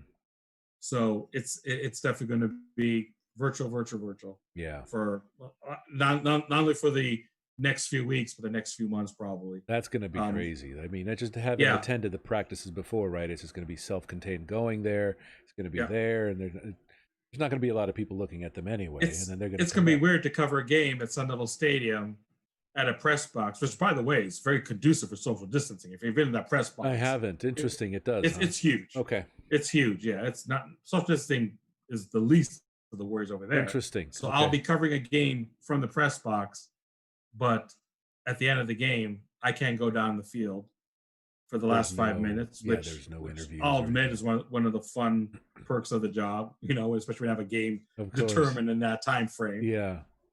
Washington State, for example, that didn't suck to be on the sidelines for that. That's But interesting. Yeah, that's just how yeah, all of that has so so much changed yeah, for so you guys. I'm going to watch the game, covering the game from press box, and then quarantine to the press box to do a Zoom call with a coach and a player Yeah. after the game Right. who'll be there, down at the football facility. So that's going to be interesting. That's funny because then you'll be completely. And then how about away games? Up in the air. I know I was told there was one school, I wasn't given the name, but I was told one school that already put the kibosh on it, said, sorry, we're not going to have any visiting media all year. And Okay. that's that. Now, look, I think that social distancing in a press box is something that schools can always have that crutch to lean on Mm-hmm. when they say they can't host media, Yeah. visiting media, that is. So, I mean, I can't say that I don't understand that point of view. I think ASU could be welcoming because of the infrastructure of the press box. Okay. I just don't know. I just don't know whether other schools are going to follow suit. And Of again, I mean, course. some schools are easier than others. I think. I Right. mean, Oregon and USC, if you remember, did a huge renovation They did. project Yeah, in the absolutely. Coliseum. Yes, Oregon and USC, from a social distancing You could aspect of do the it. press box, should not have an issue. Other schools, that's a whole different Now, I was story. gonna say which stadium is the least conducive to social distancing? In terms of the press box, Yeah. Arizona. Because it's And, just I, and I'm, not, I'm, not say, I'm is it saying it. I'm saying it as a fact. I mean, I'm is it not. I'm because of the not way trying it's to. designed or because it's old or both? Both the design Interesting. and all. Yeah. Interesting. But it's that so they pack you in. I'm sorry. They pack Pack you us in. in. Absolutely. Yeah. You got It's a sardine distracted. can. It's a sardine can. Oh, Absolutely. that's funny. I got distracted by what's my favorite pizza at the Pizza Factory in Hey, Payson. yeah, I know. So, I saw that. I was going to ask you. yeah. And by the way, since we're mentioning that, I mean, if it isn't already a given or understood, obviously Right. there's no Camp Town Arizona this year. I mean, I hope folks know that already. So That actually would have worked out well for them, though. That would have yeah, been a I know it. natural. That would have been a natural bubble, right? Because then, I mean, they would have been up there. Well, but that's where like you're really having people live on top of each other, and that is Yeah. just not an appealing proposition. And It I always somebody from rains. this. It always get rained out. So I mean, on the artificial field, would it be safe and da da da da da? No, I mean I think artificial field would do the job in the rain, but like when somebody from the team told me, said like, how do you sell to a parent of a player like, oh yeah, we got a pandemic, we're going to cram 8-10 players in the cabin. Yeah, that's fair. That's not going to happen. That does not go over well because that's the whole thing, right? Because I think some Michigan players Michigan's players' parents were complaining about the safety and how what they were Mhm. taking and everything else. So it's definitely something that a lot of people are deciding to do. Um, we're hearing who was that again? That player from South Carolina decided to forego his season, and it's like, you know what, I'm That gonna was Virginia. I thought it was Virginia Vatek. Tech, It actually, was Vatek, cornerback. Yeah. right? And so he was like, I'm gonna forego my Yeah. whole year. Hmm. Is there any? So there are two questions, right? One, is there anyone on the team that will forego their this season? Everyone will play. You think? Yeah, I believe everyone will. Okay. Now, if the season for some reason as a whole has to be postponed to the spring of 2021, or I would say even like January Okay. 2021, maybe then we're getting into the muddy waters Okay. Oh, so as it's the far as spring some season. players. Yeah. Okay. But the cornerback, and his name escapes me, I apologize, from Virginia Yeah, Tech, me too. But I'm he glad you was got a the school right. surefire first round Oh, okay. projection. Those guys have leverage. Right. Like I always like to say, no matter what walk of life, you're only as good as your leverage. Yeah. And that player Understood. has it. A lot of other players, even with aspirations for the NFL draft, Right. don't. So he did something that he could do. Now the question is, people looking at a Trevor Lawrence, quarterback for Clemson, Justin Fields, Exactly. quarterback for Ohio State, are those the guys that Right. they may follow, even the season starts in September, more or less as expected. Uh, Even Panay Sewell but out of Oregon, right? I but mean, they still, yeah, offensive another tackle one. from I mean, Oregon, he's absolutely, yeah, that's a brilliant great point talent, there. right? So I mean, who knows? Yeah, those are guys that right now, I mean, you'd be a fool to even say they're getting drafted, at the end of the first round, let Right, alone in the second. exactly. I mean, No, they're top that's picks. just not going to happen. So those guys with the leverage, Hmm. they're going to be tempted to skip the season right now. Did that cornerback from Virginia Tech? I'm Right. not going to say plant the seed, because I think the seed was already planted there a while ago. But does that maybe give him a little push to act on it? Agreed. That's Who really interesting to happen. he broke the seal. He broke the Yeah, but I'll seal. say, but I'll say this: like, if the NFL is not going to move their draft from the last week of April, and college football for some reason cannot start in September and has to start in January, Hmm. I would be shocked if all those players we just mentioned, Trevor Lawrence, Justin Field, Penny Swell, if they're going to actually going to Right. play They 3 months trigger and before it's the like, draft. nope. That I Yeah. really don't see happening. But again, does the NFL draft stay on the same day? Just like we're talking about signing day possibly moving, Yeah. does the NFL draft stay firm the last week of April? We'll see if they do that. Yeah, it's always Yeah. interesting to be able to go. So, again, Hod Rabino with Devil's Digest, thank you for that. No, that makes absolute sense being able to do that. So, it's going to be very interesting as to who decides to sit. But that was my second question, right? Is anyone going to sit the year out? We've seen some of that at the NFL level. Some players are going to sit the year Yeah. out. Do you think some players at the college level will sit the year out because of the pandemic? I don't think anybody from ASU will. I've not heard any whispers or anything like that. Mm-hmm. Again, I just think it's the dynamic player coach dynamic in the NFL versus college. I Okay. think is very different. And you're an NFL player, you're financially secure, you got a Yeah. union to back you. That's such an apples and oranges situation Okay. compared to college players. So I I'm not saying you're not going to see it at all in college football, but few and far in between. I mean, what New England Patriots have like what, 6 players that are sitting out? Yeah, there's quite a few. Yeah. No matter what level of college football, you're not going to see 6 players from the same Okay. program sit out. Not get out. I really don't see that happening. Okay. Like I said, I mean, those players are excited to play. They are. They're chomping I mean, at the bit to get out. Yeah. they've been through hell and back, and I'm not saying more than the general population. Of course. But they're through hell and back the last 4 months. I mean, now that they see it, and a 2020 schedule starting at U of A week 1, I mean, trust me, that really gets the juices flowing. Oh, I can imagine. Absolutely. Sitting out for one reason or another, by and large, is far from the collective. And it's minds. interesting too that you say that, right? Just thinking about it, maybe I should have thought about it a particular way, but it's like ASU and it's looking at all the other universities, right? They're all taking at least the Pac-12, it appears that they're all taking some sort of steps to make the teams comfortable coming back and rehearsing, but also the parents, right? The parents don't have to go ahead and kick up a stink about it. It's like, oh, the school's not doing this or that. I haven't Yeah. seen that yet, but it seems like that's the perception of and the feel that I'm getting from all the other universities. Yeah, and when we did have our press conference with Arizona State, man, don't. I think that press conference was the last time you and I That talked was with about a Social month. Club. It You're was the right. same day. Yeah, yeah. Yeah, we're doing a good job timing these social clubs. By the way, there's always like That's a big right. announcement Well, hopefully, happening. it's hopefully Yeah, every Friday there'll be all kinds of craziness to talk about. yeah. It's a Friday news dump. But That's right. actually, I mean, even a few weeks ago, let alone today, was not a dump. It just happened to be on a Friday. Right. But yeah, ASU. I did actually ask Gene Boyd, who's the Okay. de facto general manager of the ASU football Right. program. I asked him that specific question. That I know that you always talk about buy-in from the players as far as what you're trying to do at Arizona State. What about the buy-in from the parents? Yeah, And he exactly.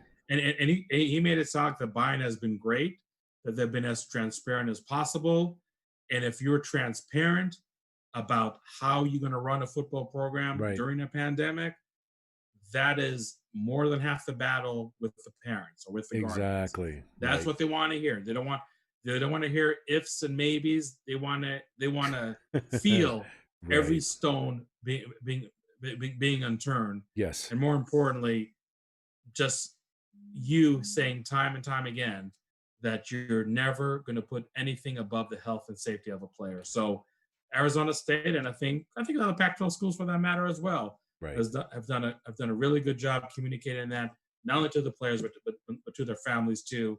And that's why the Pac-12 is even able Right. to be the first Power Five conference to lay out a schedule with all the specifics possible, Exactly. and really be ahead of the curve of the Power Five conferences. So again, another Pac-12 is a beating boy, or Right. They are the whipping pole. the pinata Exactly. of the Power Five. But I think in this case, they've definitely done a great job. They were able to go ahead and give everyone a model. So now let's see how everyone else decides to improve upon it, right? Because now we have to hear back from Big Ten, Big 12, and SEC. Those are the three that have not yet. Yeah, because I don't believe the ACC laid out the schedule in as much detail as the Pac-12. Like I I think could you be said wrong, that. but Yeah. yeah, Right. I really haven't studied their schedule that much. But I don't think the amount of detail that ACC has is equivalent to the Pac-12. But definitely compared to the other three conferences, absolutely the Pac-12 is Right. undefeated. There's actually dates and there's a thought and Yes. everything else. Amanda Keems, how you doing? The Ralph Amsden on the line as well. How Wow, you? Ralph in the house. Yes. Exactly, Ralph in his house. Everyone, this is Hod Rabino. I'm sure you know out at Devil's Digest. Make sure you subscribe to his paid forums. Those are brilliant. In the huddle, always a great engagement out there. One of the things that I also wanted to talk about, and I brought this up, and this is kind of a chuckle, and everyone else will definitely share their thoughts in the chat, is about this whole, and the only way I can put it is this Pac-12 LA Times disaster that came out, and it was in essence, instead of, no, that's a bad analogy, because I was going to do the analogy about the Putin paying for bounties and all this bullshit, but it was, the Pac-12 paying for positive press, for lack of a better word, right? And from a, trying to be able to say, but it's just, is that the first time you've heard of that? Absolutely. It's absolutely unheard of. No, I mean, okay. you're buying a beat writer. I mean, $100,000. I mean, that's no small change. Which I know maybe in LA doesn't go that far, but still, Right. that Because, that is six figures. and again, maybe I'm being Mandela, but I remember distinctly reading a Wilner article Mm-hmm. about him detailing not the same thing, but someone saying that, look, we're trying to engage someone to write positive press for us. It wasn't necessarily that they had done it, but it was during those times, right, where they were like, it was such the ref scandal and the this and the that, and so it was just a lot of things. So I'm gonna have to spend some time and hopefully try to dig it up. But that was the first. That wasn't for me. I had heard they were trying to do something similar, but it's not something that they had actually pulled the trigger on. But now it sounds like, unfortunately, they followed through on it, which is even worse. Yeah, even though the story is literally 2 years old, I believe. Okay. It's again, I mean, bad optics, bad optics, bad optics. What do you do? I even said that. I tweeted out, "There's no such thing as bad press," but damn, Pac-12, you did do it. You got your bad press. It was like you're in the, and again, that was so clearly. How do I say this? What was Larry Scott like on the webinar, given all this latest stuff and everything? Did he seem? You said he presented this rather humbly. Was he a little bit more humble on the call, or was he just kind of his own self? Yeah, I mean, it's funny because I know some of the things that he says and does definitely don't have a good measure of humility, if any. Yeah, that's why they're in the position they are.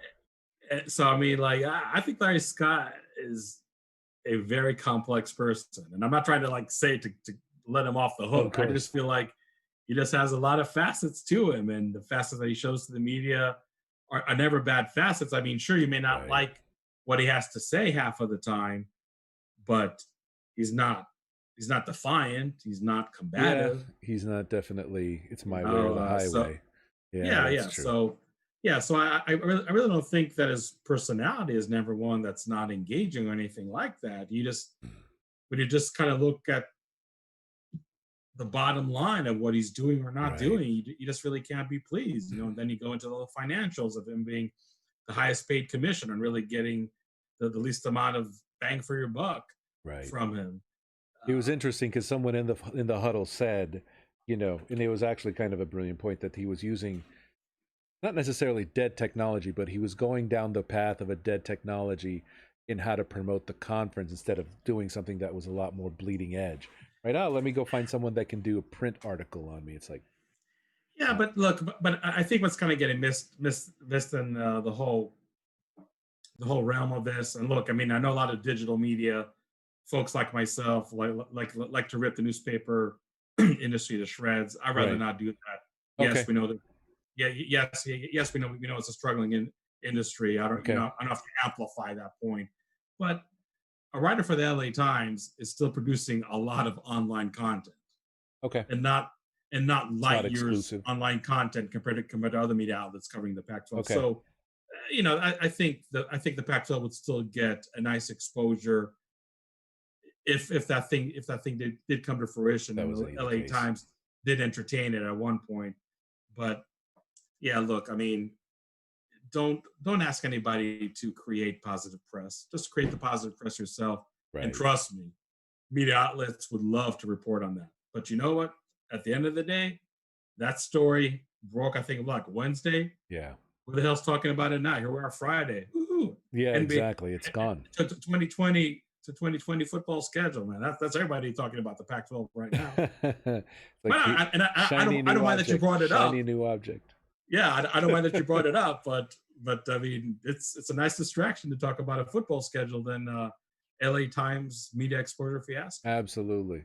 So now, so then, like back to that, right? So then, Yeah. um, give now that he's healthy, Mhm. now that he doesn't have COVID-19, um, who do you think we should replace him with? I like the idea of Ray Anderson. I really do. Interesting. Um, Okay. because he was Roger Goodell's right hand man at the NFL years ago, actually Okay. right before he came to ASU in 2014.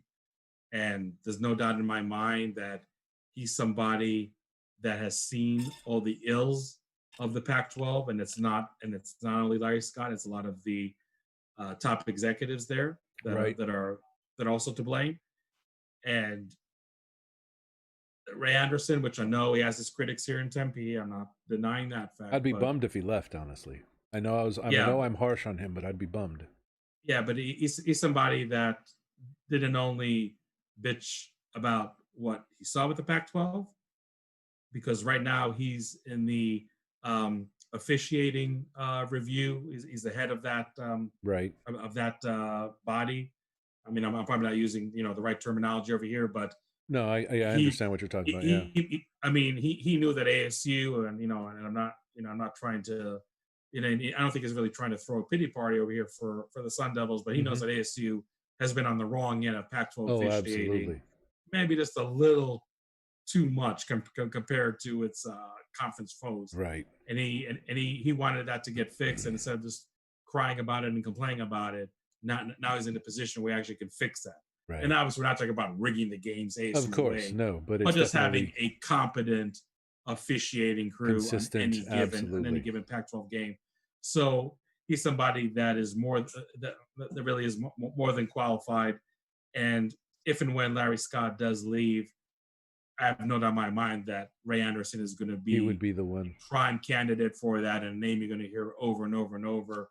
Whether it comes to fruition or not, I don't know. Hmm. I will just say, on a related matter, a lot of folks don't see Herm Edwards staying as the head football coach at ASU for more than 2-3 years, Makes sense. and they're saying that you might see a domino effect of Ray Oh. Anderson replacing Larry Scott, that Herm Edwards would replace Ray Anderson as the ASU athletic director. Hmm.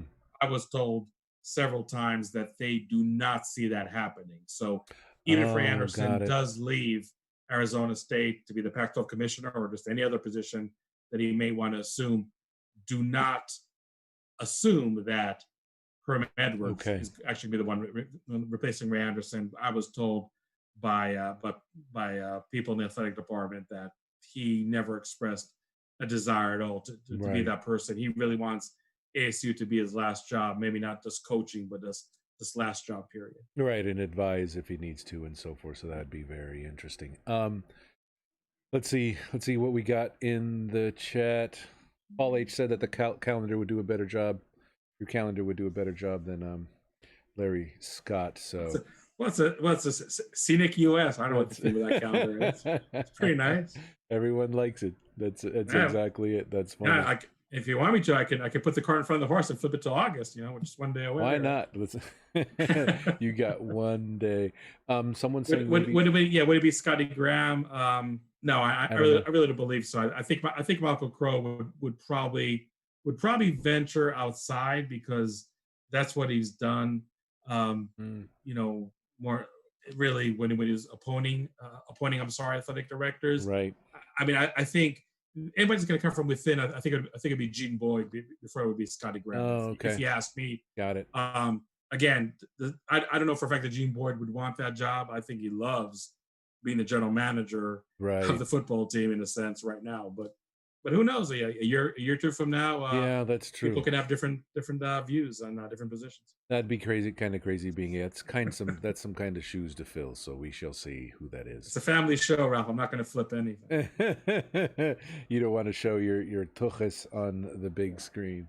And Amanda, I'm sorry, I did not mean to shout out Ralph or you or anybody else in the chat. Thank you all for viewing. That's another thing. I know Paul H follows hockey very closely. He has his own podcast, so he's very interested in ASU hockey. Obviously, Yeah. Amanda Keem's involved with the wrestling group as well. That's right. So you know what it is. We'll make that one. You're going to have to do that before we sign off because I everyone's guess. going to. Any other teams that we talked about this one actually. One of the particular teams that's actually really kind of practicing right now. It's women's basketball right now, right? Yes. Yeah, but men's basketball, my understanding is has not practiced, at least not practiced as a full Right. squad as women's basketball. And by the way, I mean full squad is probably a little misleading. Right now, this time of year, coronavirus or not, you are able to have a coach, and I believe no more than 3 players at a time at a session. Mm-hmm. But when you have the strength and conditioning sessions, then yes, it can be the whole team Got it. together. And then So because I saw, Arizona State, okay, yeah, Arizona State men's basketball is not at the phase that women's basketball is already at, right, they which is are which is a very fresh phase. Let's say. interesting. Okay, but Yeah. women's basketball is and then women's soccer is out Well, there. I yeah. saw Well, some yeah, pictures of yeah. them practicing, right? I can't say I've seen or not, so Okay. I can't give an educated comment on that. Gotcha. Any other teams or sports that you've seen that are kind of the fall sports, or any other sports that are practicing right now? Not that I'm aware of. I think we really covered all those sports that would be eligible to practice right now. Like Got you it. said, football, both men's and women's basketball, soccer, and volleyball. I don't think there's Got any it. sport right now that is allowed to work out, even in voluntary workouts, right here, right now. Any other? And Okay. How about no, I was going to players say, from other besides sports? football, the fall sports, there's going to be a forthcoming announcement on that. Oh, okay. Um, yeah, it wasn't out of disrespect to those sports, but Gotcha. obviously Pac-12 had to address football first and foremost for 10,000 obvious reasons. Got it. But Got it. I would expect by middle of August you will hear about Still got the a other couple more sport. weeks. Not Okay. so much, yeah, not so much basketball, but more about the sports that are starting in August, which are soccer and volleyball. Now, when is swimming and diving? Is that a winter or is that a spring sport? Uh, I believe it's just like basketball. It does overlap both semesters. Okay. So but I think it's probably technically considered to be a winter sport So then, as technically, opposed to like a strictly spring sport like baseball and soccer. right. And so, given Bob Bowman's announcement about them suspending kind of their Mhm. eligibility, right? Yeah. Did he kind of, with that decision, kind of pulled the team out of competition for a year, maybe saving the Yeah. school some money, or Well, they really didn't get into the weeds that much, but I was told when the announcement came out that it has nothing to do with money. okay, ASU, and I hope it stays that way, has been financially sound enough to not have any layoffs, not have any right, cuts, not having any furloughs. And I really hope there's a lot of fine people working in that athletic department. I really hope right, they can really maintain that. So that's why they said this is not a money um, move, and just because you're seeing this move with swimming and diving doesn't hmm mean now you're going to see some cuts and furloughs happening oh, okay, later on in interesting. August, later in August or anything like that. So That's good to know. yeah, that was basically just a strategic move where he just felt that he was having issues with a lot of his student athletes making the trek from overseas to Tempe, Got it. uh, Okay, having an unbelievable recruiting class, right. which in the 21-22 season can take this program to heights that it's probably never seen Oh, that's so ever. exciting. And by, Absolutely. and by the way, and Bob Bowman has done a great job. Just I wouldn't even say baby steps because some of them have been significant steps hmm are really improving this program year after year after Right. year. So he just feels that from a strategic standpoint, it really did not make any sense to force the issue, Okay. have a season under these conditions, and that's why the decision was made. But again, I was told uh, repeatedly this is hmm not a money That's issue good at to hear. all.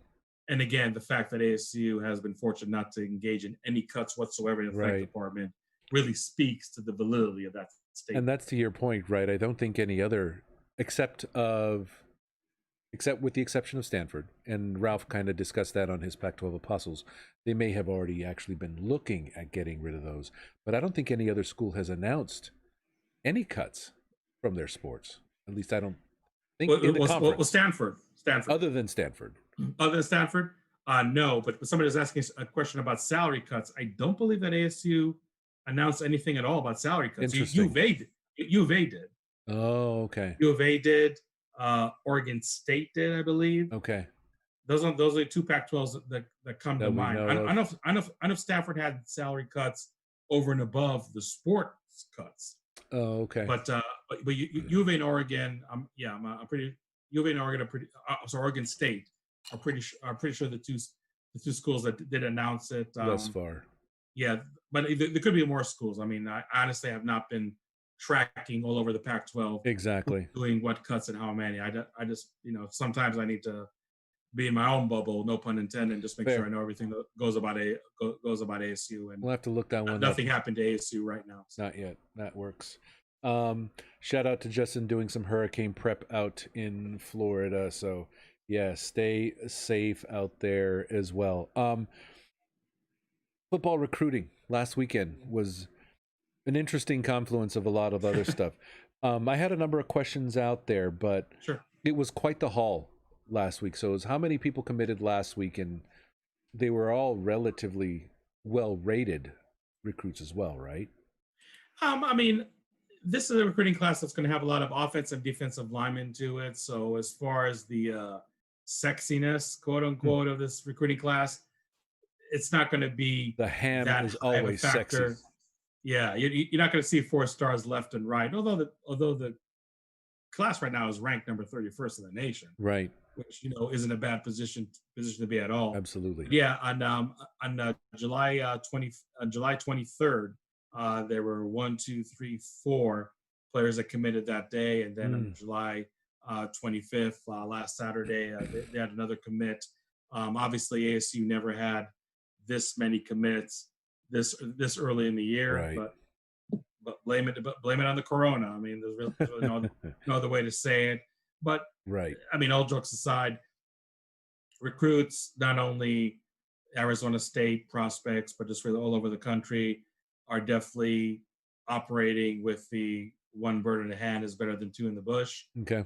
They don't know what's going to happen with college football. They don't know what's going to happen with their own high school football. Right. Delayed, canceled. I mean, it just varies obviously state by state. So they rather take the sure thing right now. And schools like Arizona State have no problems loading up.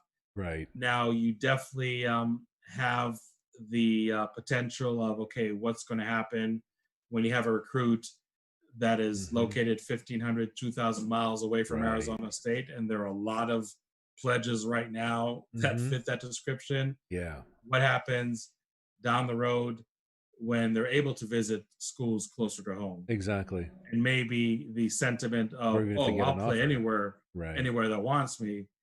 Well, it comes to like, I want to see, mom and dad Right. in the stands every week. Does that change? So that's why I think the fluidity, the craziness of your typical recruiting class is going to kick up many notches above what it is right now, just because of the pandemic and what a toll Hmm. it has taken on the whole recruiting process. And like we Right. talked earlier, are you going to have an early signing day now in December? If you're not, and everything was postponed to February, now those coaches are working triple time and quadruple time Right. just to hang on to the pledges that they have right now for an extra 2 months that they didn't think was going to be the case until now. So Yeah. there really is a lot that can be happened, but I think that ASU fans should be pleased with what Arizona State has been able to accomplish right now, without getting into details that are privileged to my huddle Of members. course. I think there's some 4-star commits coming up here in short order Okay. for the Sun Devils. So that's where the sexiness comes back, or bringing sexy back, Right. as Justin Timberlake said one time. That's going to take place in this recruiting class. But Okay. bottom line is, and I said this many times before, you're going to see a higher rate of decommits. Mm, That's going to okay. affect all the schools. How exactly does it affect ASU remains to be seen, but I would not bank at all about seeing all the 18 pledges you're seeing right now ultimately signed with ASU. For one reason or another, you're going to see some shifting. The question is when and how many. I was going to say, how many, what's a percentage do you think is going to, what's the percentage of attrition? I mean, as far as like pledges, if you just put a gun to my head and said, okay, there's I wouldn't go 18 that commits, far. right? There's 18 commits right now. How many do you think ultimately stick with the Sun Devils? Out of those 18 right now, I think it's fair to see 3 players that are not going to sign Hmm.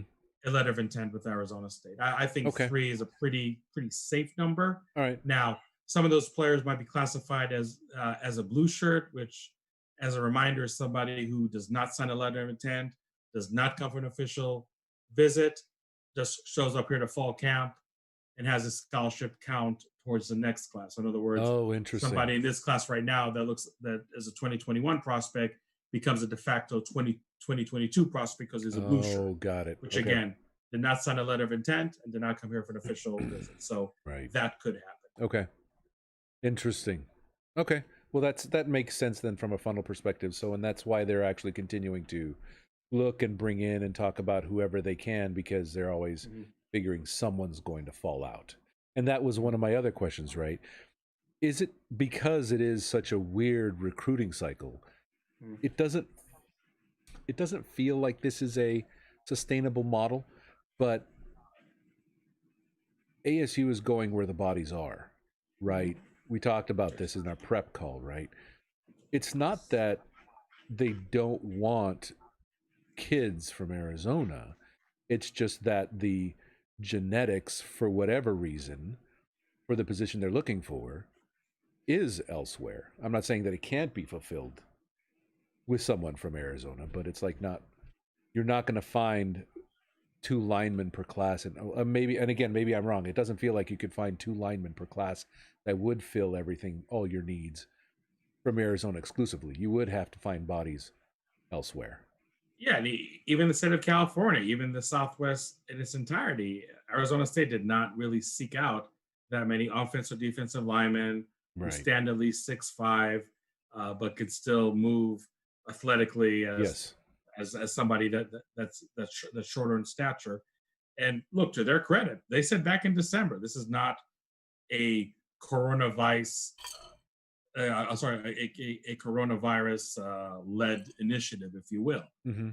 It's something you talked about in December. They said we're going to look for offensive and defensive linemen. They're going to be at least 6'4", 6'5", and we know right here, right now, in December of 2019, we're not going to find them here. We're going to find them in the Midwest. We're going to find them in the Southeast. We're going to find them in the East Coast. Mm-hmm. So they had a clear vision of what they wanted to do, which seemed like a challenging feat. I'm not going to lie. Yeah, I mean, it sounded like a great plan, but I just wasn't sure. I mean, it's sounded like a great plan, and it was always like, okay, how in the wide world of sports are you going to actually execute on it? And they actually, it feels like they are. Yeah. So, and by the way, to answer the question of Paul, I mean, yes, they do have a center from Texas that they're looking at, that I think ASU has definitely a legit shot at. Cool. But they really don't have that many more offensive linemen to target, just because the numbers are getting tighter and tighter. And again, they're getting tighter for now. We don't know what they're going to look like October, November, especially if the December signing day stays intact. Yeah, I mean, people start decommitting. A lot can happen. Interesting. And that's actually, like, to your point, right? It's not only ASU that's losing out, right? It's like other schools are going to have decommits. Yeah. Everyone's going to be affected. Just the effect of the affecting, that's what remains to be seen right now. Like you said about the schedule, everything is on the table, and that's the same thing with the commits. Don't get attached, but don't get too attached. Absolutely. That's good. So, like you said, so is it sustainable? Is it? I mean, it feels like it's sustainable, but like, is this model sustainable? But is it something that they can do year in and year out? Maybe we have to. I know the favorite drinking game of ASU fans is Pro Model, but this is only the first model, one. 2.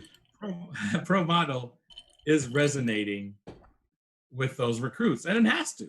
Yeah. Like I said, they're located 1,500, 2,000 miles away. Right. You got to sell something, and something that other schools can't sell. And that's what Arizona says they're able to sell right away. Having said all that, just because this class is heavy on offensive and defensive linemen doesn't mean that the next class, the 22 class, is going to be in the same vein. Okay. Because if you're going to sign, I mean, easily 10 linemen on both sides of the ball. Right. You know, could be even like, I don't know, 12, 13 when it's all said and done. You're not going to sign the same amount of linemen in the next class. At some point, interesting. This is what you have an offensive and defensive line. Okay. Mm-hmm. I mean, sure, you might try to plug one here, one there in the subsequent class, but there comes a point where, okay, these are the players that I have. Let's see what they can do. Okay. Instead of tacking players, because position groups, fill their quota. It's just like your recruiting class fills its quota. It's not a bottomless barrel. So when you say it's sustainable, like I said, if you're just looking for recruits that are that far from Tempe, right, they're mostly going to be the recruits that are more physical in stature. And obviously, ASU did land some athletes, whether it be athletes that can play both wide receiver and defensive back, both linebacker and running back. They did land some of those also on the East Coast. But by and large, the recruits that they logged in the serious frequent flyer miles on have been the linemen on both sides of the ball. Right. Again, I do not expect the same volume in the 2022 class. So I don't think they're going to have to venture as often as they did to those Central and Eastern time zones in the next class as they did in this one. Do you think it's more like, okay, we need to make up for a massive deficit? That's why we're signing so many people. And then if we go and then we have, I don't know, 3 to 5 every class going forward, does that fill the immediate gap of being able to have bodies at that position, but also have a backfill for the short term, for the near term, but also now making sure you have them in every single cycle, it still gets a continual flow? Is that Offensive defensive lineman recruiting is something that I have complained about, for lack of a better term, for the last few years.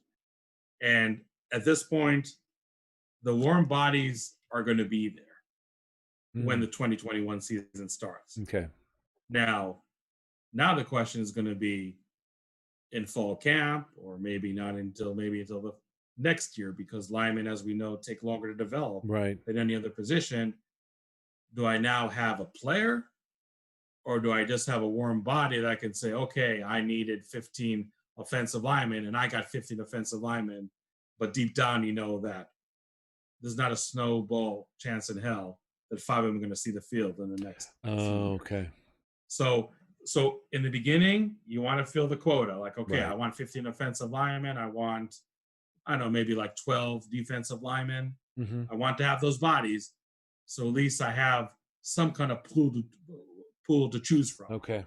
Because to create a 2 deep when you have only 10 offensive linemen is not a great proposition. Yeah. Now to try to create it from 15, 16 offensive linemen, that's a little more enticing. Yeah. That's when the cream Okay. can rise more to the top in a transparent way, rather than start to choose the lesser of 2 evils. It's just, again, it's a numbers game, right? You're giving yourself more opportunities to have more players that are going to pan out, that are actually going to be able to play and get in sync together and get that synchronicity, rather than, okay, if I'm only getting a handful every class, I'm limping along every year until it all happens. So, and that was the other thing, right? It's always, everyone always comes back to this one, and it's always something that I have a difficult time kind of framing, right? Is the 87 Rose Bowl team that had 5 Arizona grown O linemen, right? But is that,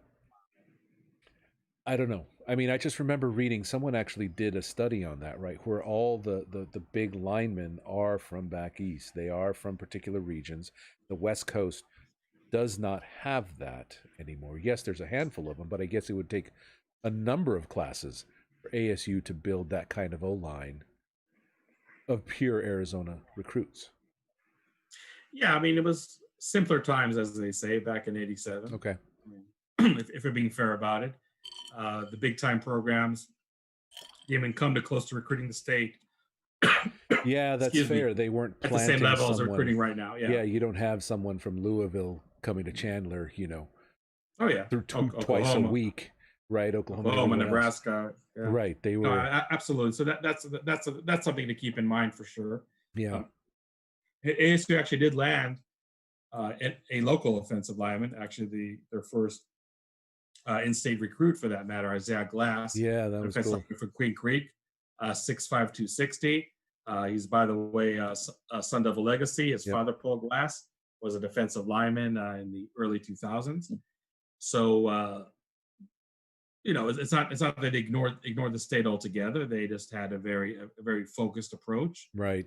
And again, to find 3 or 4 more Isaiah Glasses in the state, that was really mission impossible, at least in ASU's eyes. And that's the interesting thing. I mean, there are linemen that are highly recruited and rated in the state, but they're looking elsewhere, and it always feels. They just don't fit the talent level that the ASU staff is looking for. Now, look, beauty is an eye of the beholder. I mean, I'm sure that maybe some local coach watching this later said, but ASU could have get Johnny Johnson from offensive lineman here, or Rex Walters, defensive lineman over there. I mean, sure, you could always have that argument, but the ASU staff took an approach. They stuck with it. They did have a top 25 recruiting class last year. Right. Still received a lot of criticism for not recruiting in-state that well. They have a chance to come pretty darn close to another top 25 recruiting class this year. Not going to be heavy on in-state prospects probably. So That's interesting again, though, because I mean so like that was the yeah, vision. I just think that Hmm. ASU fans, for good or for bad, seem less and less to care about where the ASU commits are coming from. Winning cures all. Yeah, Winning and that's will true. cure all. But then again, hopefully it becomes into they're building it, so hopefully, Yeah. the local recruits will want to come, right? And maybe Mhm. they do. I don't know. It's always Yeah. interesting because I mean, I understand the way the recruit thinks, right? Because I always knew I was never going to stay in Arizona. I was going to Yeah. get out as soon as I could. And so I think if they're able to go ahead and they get the prospect of being able to go elsewhere, I think that's what will happen. There's people that come back, right? Will be Um, okay. what you talk about in-state recruits that go out of state, they want to come back to ASU Well, later? they do. Yeah, like what was it? Oh gosh, what was his name? He went to Auburn, O lineman, and then he came back for his senior year. Christian Westerman. Yeah, so he came Yeah. and he even said that. I remember. I think it might have been one of your posts or one of your articles where it's like he did think it was the grass was greener, right? And then he went over there and he's like, okay, it was good, but I wanted to come back home, Yeah. right? Yeah. And so that's kind of what he said. Or even the other one from Stanford this year, even though he did get to graduate. Ralph keeps saying he has. Casey Tucker, that was like 2 years ago. No, we're talking about Oh, the this transfer year. right now, Henry Haddis. Henry Haddis. No, Thank you. no, he's actually from New Mexico. He's not Oh, from he's not. Arizona. Okay, I thought he No, was he's from from New Arizona. Mexico. Okay, got it. Yeah. Okay, so, but I mean, it's always interesting. So, shout out to Res Devil. He asked, "What did he miss?" Do you want to do another 2 hours? We can review everything for him.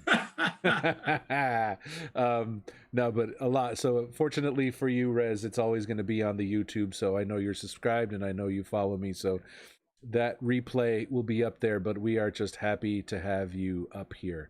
Um, Back to football. One more question for you, Hod, of Devil's Digest. Again, make sure to follow him on all the social platforms and everything else. Real quick question. How long will we have Herm and Ray? Well, Herm, My 2 to 3 years, and Ray, maybe, depending if we get rid of um, Larry Scott, what you were Yeah, I saying. mean, I really don't think Randerson would leave ASU for any other job, but the Pac-12 commissioner job. So now you're asking like how much longer is the Larry Scott going to be there? I mean, I don't think it's going to be more than 2 3 years, and it may not even last that long. Right. So that's my theory on that. My theory on Herm Edwards after the 2021 season, when Jaden Daniels declares early for the NFL, that will be Herm Edwards last year, and I'm That's sure the he's vision. hoping. I'm sure he's hoping for at minimum a Pac-12 South championship Yeah. at that year, if not a Rose Bowl championship. So Interesting. those are my two theories on Herm Edwards and Ray Anderson. That'll be interesting how if Ray Anderson does leave for the conference, how it accelerates ASU's timeline for everything else. So that Sure. would be I would be down for Ray Anderson, like watch Ray Anderson come in and take the conference seat and then move everything from San Francisco to Phoenix or even Tempe. That wouldn't be bad because then you wouldn't be paying anything for rent, right? Cost of living would be really low, but anyway. And he would pay back any loans if he would even take one. Wow, that's so he's one of those I like to pay cash, huh? That's No, very no, I good. don't know if you heard the story about No. Larry Scott. Larry Scott took out I don't know, like a $2 million loan or something when he first got hired. Okay. He has yet to pay it. He has yet to pay What it was back. the loan for? Because as I understand it, I think the conference is paying for his house. I thought it was a housing loan. I mean, I don't have the Interesting. details in front of me right now, but that was like one more knock on Larry Scott. Yeah. As if we needed any more, right? Yeah, exactly. Paul again, Paul H. He's a huge hockey fan. He's like, it just needs the AD to stay until the shovels hit the ground when they start building the new hockey arena. Then everyone can leave. It doesn't matter as long as they start construction on that. I understand that will be working out well. Yeah. I did have one come up real quick. Back to football watch lists. There's a lot of them coming out. Yep. this isn't necessarily a watch list, but someone tweeted out top 10 cornerbacks, and Chase Lucas was not listed. I wanted to see, of the watch lists that you've seen, who do you feel was left off which list? I mean, it's hard to go like for all the list right now, but Jermaine Lole, I forget the watch list name. Maybe it's the Bronco Nagurski Award, Mm, where it actually it's given both the defensive linemen and linebackers. okay. As far as being candidates, Right. I think Jermaine Lole has done enough at least to be on the watch list, because it's Okay. a very expansive watch list. It wasn't Yeah, everyone, wasn't at least one or two exclusive people watch from list. each team, at least. Yeah, Okay. but but when Merlin Robinson getting that watch list for the linebacker, that was definitely nice to see. Right. Jaden Daniels for the various quarterback watch list. I mean, I don't think he was really snubbed. I don't think anybody Frank really Darby can make was that on one claim. as well. Yeah. Okay. So Everyone yeah, that no, we expected to make a list then did make a list. There wasn't any yeah, snubs and per se. yeah, it's kind of interesting to see Michael Turk. I mean, he was supposed to be in the NFL right now, and goes back to ASU. Bam, Ray And Guy he's- watch but list. now we have two punters. Yeah, we don't put two punters, but Logan Tyler, the transfer from Florida State, as it stands right now, probably regulated to kickoffs, where he has a very strong leg, exhibited with the Seminoles. Okay. Something that is sorely needed with the Sun Devils. Did we play against him? Might even see him. You might even see him as a longer field goal kicker, because we know that Interesting. Christian Zendejas' range is in the low 40s, Oh, and Logan Tyler can add some value over there. But I'm not saying Logan Tyler is never going to punt even once, right. in 2020. But I think Michael Turk just might be given the lion's share of those duties. So Interesting. You're not going to make him earn it back. No.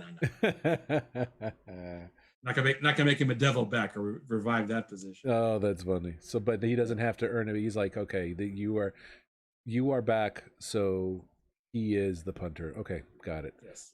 And was Jack Jones rated than Chase Lucas? I thought he was. Yeah, he was rated. I don't know if Jack Jones was any on the watch list for the defensive backs, but but some ratings that I've seen out there just kind of rating 1 to 10 the defensive backs. Yeah, Jack Jones was up there. I saw it. Yeah. Yeah, I mean, I thought Chase Lucas had had a pretty good 2019. I think Jack Jones had double digits passes defended, so maybe that sticks out more. Got it. Okay. Just compare stat sheet to stat sheet, but of course. Look, I mean, that tandem of cornerbacks of Jack Jones and Chase Lucas, ASU should be glad to put that tandem against any other tandem in the Pac-12. Absolutely. And I would say, if you did like a top 20 tandem of starting cornerbacks, I think they definitely deserve a spot over there as well. Really, the whole defensive back group. I mean, maybe when our next social hours would be like a season preview. Once we know the season's actually going to start. But we look at the defensive back starting unit for Arizona State. Jack Jones, Chase Lucas at cornerback, Evan Fields and Nashar Quaswell at safety. You will gladly go to war with those guys, even in a pass-happy, talented aerial attack Pac-12 conference. How many starts do those four men? Because it's a ton. Ton of starts. It's a ton of starts. Chase Lucas is in rare air for being a fourth-year consecutive starter at cornerback in the Pac-12. I mean, he's not the first. No, but man, that is an exclusive list. Yeah, you don't see that exclusive at all. List. Absolutely. So that's why I think that's what upsets me the most is that people are just not. Who was it, Brad, or was it Speak of the Devil said, who's your most underrated or under the radar? And Chase Lucas, I think, does fit that.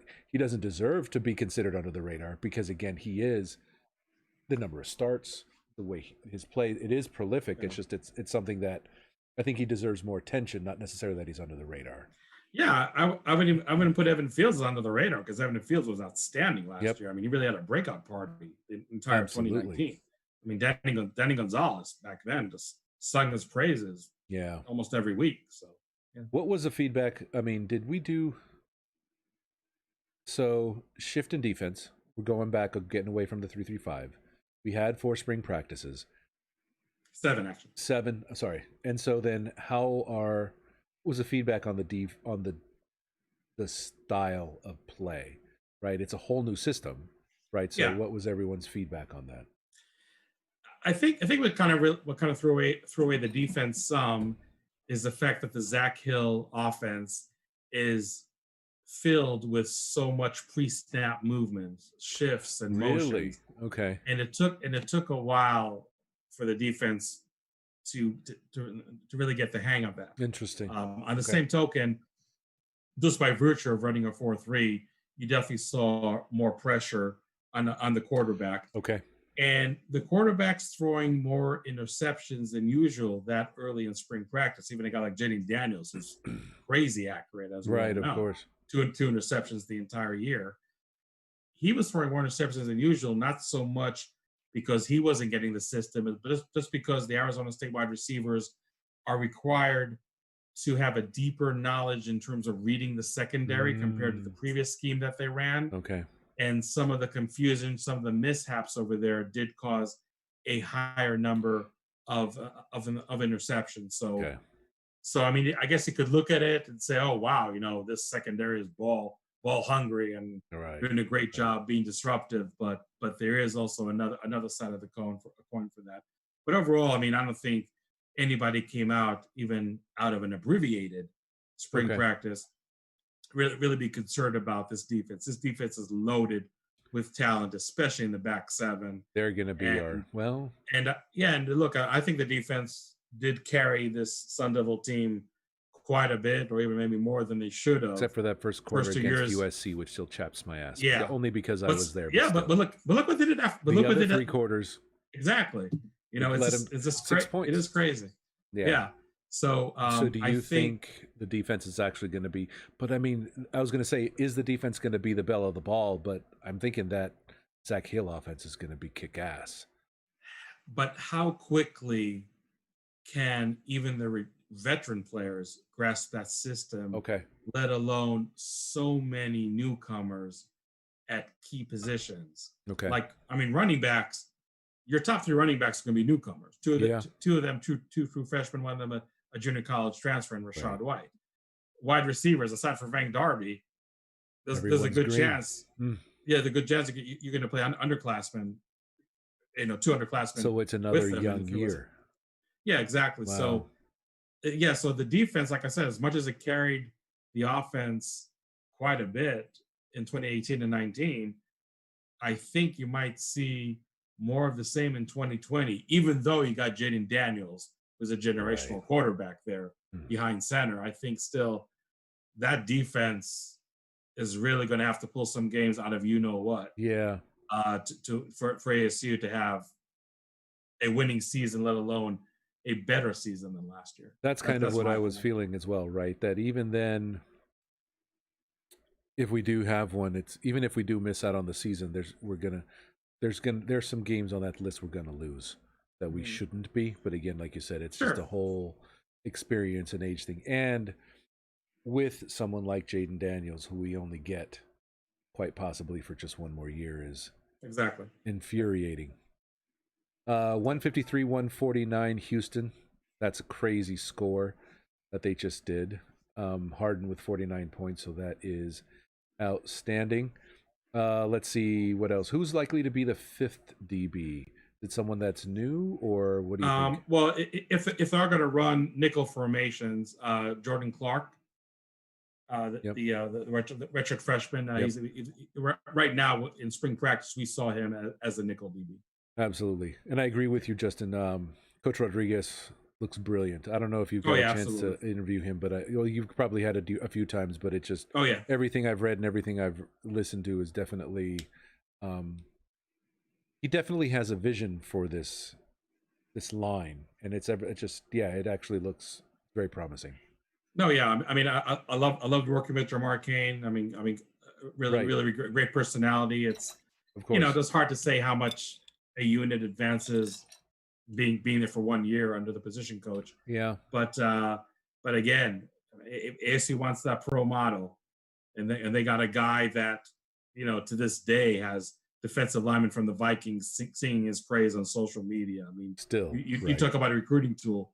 One of the defensive linemen, either the defensive linemen themselves from the Vikings, or maybe just a third party, so to speak, was actually posting a video of Robert Rodriguez at a Vikings practice teaching technique to one of the defensive linemen. I remember and anybody that. follows, I'm sorry? I remember that. I can't remember what Yeah, but I remember that. Yeah. Yeah, and anybody that follows the NFL knows that if the Vikings do something well, it's playing defense, especially up front. I mean, they got a lot of great players. Daniel Hunter, obviously, being the most prominent one over there, Right. and Robert Rodriguez has definitely been a part of the success over there in Minnesota. So, yeah, that's one coach that's really a joy to work with. Before spring practice was halted, Antonio Pierce called Robert Rodriguez the MVP of spring practice. Wow. Often you hear one coach keeping that praise on another coach. Absolutely. So he's definitely been a great addition for the staff. I'm really excited to see what he can do with that defensive line. I know the cliche is that the game is won and lost in the trenches, but when you look at the ASU defense, man, if that defensive line can just ramp it up just one or two notches above. Exactly. I'm not talking about playing out of their minds. It's one or two notches above. This defense is going to be special. This defense could be pretty darn close to a 1996 defense, and I don't say that lightly. I was here to see it. Yeah, the 96 defense was crazy. Yeah. Even then, I mean, it's almost as what was it? Was it 09 or 10 that had a crazy defense as well? It was one of Erickson's first years. With Vontez Perfect, Brendan McGee, and Shelly Lyons, and it was all Mike Nixon was in the thread. Yeah, Mike Nixon. Yeah. Will Sutton was like 2011, and even back then he wasn't half a player. He wasn't even doing it. Yeah, I remember seeing him on the sidelines in 2010. So he must have redshirted. So yeah, exactly. And also think the defense that Terrell Suggs was the spear of it. But that also 96 was the one. Pretty good darn defense in 2002. To Res Devil asked, "Am I going to finally be our OL coach next year?" 2021. It's the worst kept secret in Tempe, but as you know, Res, all the offensive linemen in the 2021 class are getting recruited by Kevin Mawai, and ASU obviously is not going to come out officially and say this is Dave Christensen's last year. Kevin Mawai is taking over 2021. You're not going to see an official statement. Everybody knows it. So 2021 is when Marvin Brown blabbed it. If you I know. Yeah. If you go listen to Brad Denny's interview with Marvin, he's from the NFL. He doesn't care. He blabbed it then, so it was like, he doesn't know anything about college football protocol. No, well, at least he didn't, and that's the other thing too. At least he didn't violate some sort of NC2A recruiting violation or something. That's much more important. Yeah, exactly. I think outing the beans on Kevin Mawai. Yeah, outing your coworker isn't as bad as outing a recruit. Yeah. Absolutely. But yeah, I think that's definitely something. I don't know. I think if I was an O lineman recruit and he showed up in the jacket, I think that'd be pretty compelling. Yeah. So time to flip the calendar, maybe. Yes. Do you want to? Okay. I think everyone's waiting on you. So flip that calendar. Yeah, for people that joined late, somebody said that the calendar behind me can do a better job than Larry Scott. And then I talked about, you don't know what August calendar looks like. I guess I'm inattentive that way. I only flip the calendar when the month actually takes place. So I forget who asked for it. I know Ralph asked for it. Paul H. Actually, Paul H. originally asked for it. Paul H. was the first one to ask. Okay. I just want to see that ass, but. So we're. Yeah, well, I need to back it up. Right? Okay, so go ahead. 1 second, bear with me. See what we got. I don't have a drum roll sound effect, but we're all sitting with bated breath. This is what August looks like. It's the Everglades in Florida. Look at that. Oh, shout out! Look at that. Never go wrong with Florida. Go Gator. That is what August looks like. Where'd you get that calendar? I usually get it from like this calendar store in Sharon the Mall. They sell everything half price. Okay. On December 26th. Yeah, exactly. This one could be Amazon actually. Now that we were talking about that though, because it's almost as if the regular Christmas shopping circuit is like canceled. Like you can't go to the mall to. There's not gonna be Black Friday on Thanksgiving night. Right. But And I yes, mean, I've been a part of many of those. yeah, but now it's like, are you going to be able to go shopping at a mall like you traditionally did before? I I mean, are I your just malls think open? and yeah, and they They are. are open. Okay. No, you need to walk in with a mask and everything, but they are. Yeah. Got it. Yeah, Okay. I just think Cyber Monday just may start on Friday Yeah, they after just Thanksgiving. continue to go. I mean, it's Yeah, just, we'll see. I'm sure there'll be crowds. There'll be people out yeah. there, but it was just, anyway, it's very interesting we're thinking about it. It's like, man, is that going to And Rez, it happen? wasn't it wasn't a freebie. It cost me like $7. Come on. It was almost 14. It was almost twice that. Yeah. It could have been Or it 14. was I probably said 19.99 and you got even more than it on. Oh, That's funny. some of those calendars, man, the prices they charge for Some of them are lunacy. I mean, it's you're a paying for the calendar. price. Come on. You're paying for the licensing. You're not paying for the paper, Yeah. right? So, Yeah. um, what else you got going on? What's coming up in the next few weeks? Obviously, we're still waiting to hear some stuff from the conference. We're seeing here, but what do you Yeah. have in the hopper? What do you want to tell everyone about? Yeah, just to wrap up what I said earlier. So the mandatory workouts for Pac-12 teams, including ASU, is scheduled to start on Monday, August 3rd. Yep. Mandatory workouts means that you keep on doing strength and conditioning workouts, but this time the coaches can be present, and Okay. it's mandatory. Not that people are skipping the volunteer to Of begin course. with. You can start film sessions with your coaches. You can have team meetings, and those can be done not only virtual but also in person. Mm-hmm. Again, if they're going to be in person, social distancing, mask wearing, Right. that's not going to change just because of the phase. And you are able to hit the field with the coaches and have walkthroughs, which is basically meaning being in shorts and helmets, Okay. having a football over there, but just running at a very slow speed, concentrating more on technique and mechanics that lead you to better execution Okay. before you start the game speed practices. And those are going to be starting, if everything goes as scheduled, Monday, August 17th. So that's Okay. when fall camp, That's 20 padded days. practices. Okay. Yeah. And that's just about 5 weeks before the season opener. So Okay. COVID-19 or not, that does still give you ample time to have a traditional fall camp with the ample time to be prepared for the season opener. So that's what's Exactly. going on Okay. in terms of the calendar. In terms of recruiting, shouldn't be too busy. I do expect a new recruit to commit to Arizona State early next week. I got the details in the huddle for Okay. that one. But the spaces, I'll just say in general in the class, are really few and far between right I've now. saw that. Yeah. We'll see. Yeah, we'll see if decommits are going to change that. Are going to change that down the road. But as far as recruiting, not expecting a whole lot of action in August and in September. And Okay. obviously, if the recruiting dead period does end and visits can take place, Right. then we can do that. And Remy Martin, like I said, Yeah. sometime before Monday, we're expecting to hear a decision. I'm cautiously optimistic. He has I laid out in the huddle, deadline laid again out in for huddle that. all the factors. I'm sorry. Deadline for that again for Remy to. Monday, August 3rd, 2 p.m. Pacific. Okay, so he But will I know do not before then. expect. Yeah, but I don't expect Ray Martin to stretch it all the way to that day and that. Okay. Time. And I did lay out in the huddle in great detail the factors that are compelling right now to stay in the NBA draft versus the factors that are compelling him to return to Arizona State. It's really interesting stuff I was privy to. And Okay. if you go and subscribe and go in the huddle, we got a big nice thread going out there. Remy Martin, a lot of interesting things happened with him the last few weeks over here. Excellent. We will see what brings what his decision brings to the future. Very at nice. least the immediate future. Exactly. Question from Justin in the chat, and I didn't ask this one. I should have. Over under win total. What do you think? Well, we look at a 10-game Pac-12 schedule. I don't see any reason why ASU cannot win 7 games. Mm-hmm. So, if you push me for an over and under, I would probably say that. Games at Oregon and USC are going to be very, very challenging. Yeah. Just really hard to say. Mm-hmm. How Arizona State fares in those contests. I'm not penciling them as losses, but in terms of games where you're definitely not quick to pencil it as a W, okay. Those are 2 games that definitely jump at me right away.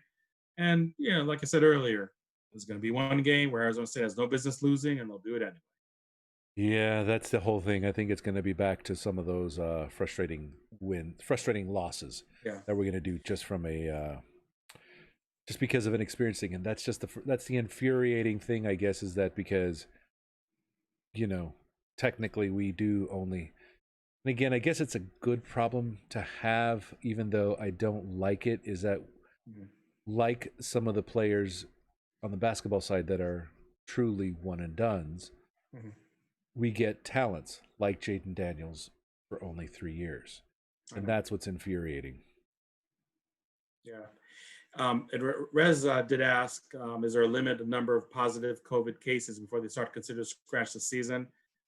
Nobody mentioned those particulars. Yeah. They said on the call today that they're still working on having those guidelines. Scratching the season really is really going to have to be like a brush fire effect of COVID-19 cases. I mean, if one team out of the 12 just can't control the pandemic for one reason or Hmm. another, I don't think that in and of itself is going to cause the cancellation of the season. Yeah. As I mentioned earlier, the schedule is all about flexibility, flexibility, flexibility. Right. They just schedule games because of some kind of outbreak, then they do have the room to do that.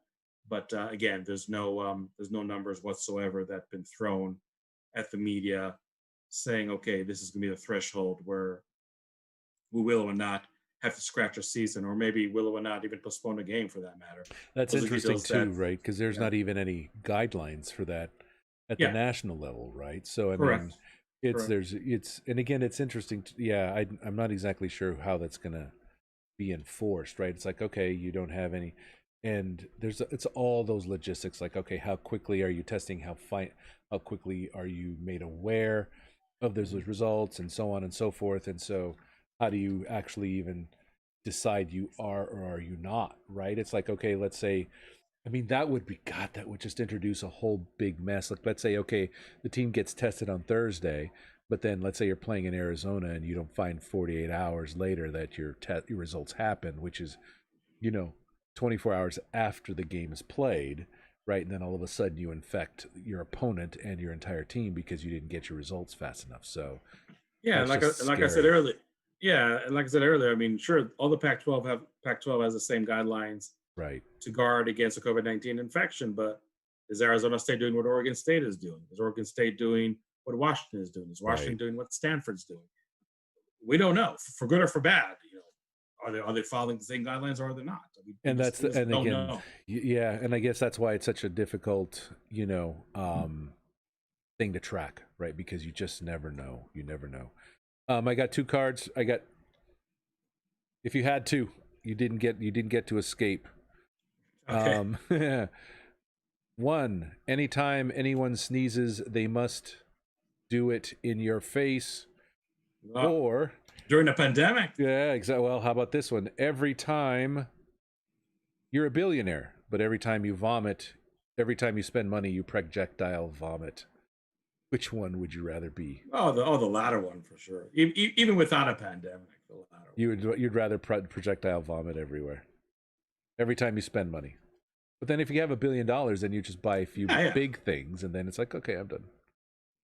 All right. I mean, that's really being OG. I mean, like, spending $1 million and vomiting on the guy that I buy the stuff from. Then it's like depending on it, then people would pay you to do Yeah, it. exactly, exactly. You are a walking human magnet that attracts all metal and ruins electronics. Or two, every time you fall asleep, you end up stuck in Narnia. Wow. I'll take the latter one. I don't know. End up in Narnia? At least you get to wake I up and mean, leave. yeah, because I mean the former wasn't exactly Magneto type Yeah, you're superpower, just ruining electronics. You're not Yeah, exactly. pulling. Yeah. You're not attracting everything. If if That's if it sounded more like Magneto, I'd probably take that. But it didn't sound like Magneto. exactly. Oh, that's good. That's exactly it. That's Yeah, exactly it. That's a good yeah, question, right? So, yeah. which X-Men would you want to be? Oh, Magneto. Magneto. That would be the one, huh? I was always impressed by that one. He's a badass, though. I He always is a liked him. I badass. always loved him. I think that he was always a good one. The other one that I've always was impressed with, but again, he would probably not he would be able to be well dispatched by Magneto real quickly was Colossus. I Yeah. always liked Colossus, but if you're made of metal skin, you know, But it's the fact that you force everybody around you to like, wear foam, wear, paper stuff or something. I don't know. Like, that second one. So we were talking. So I guess the X-Men movie is, I think, 25 years old or something like that. The very first one.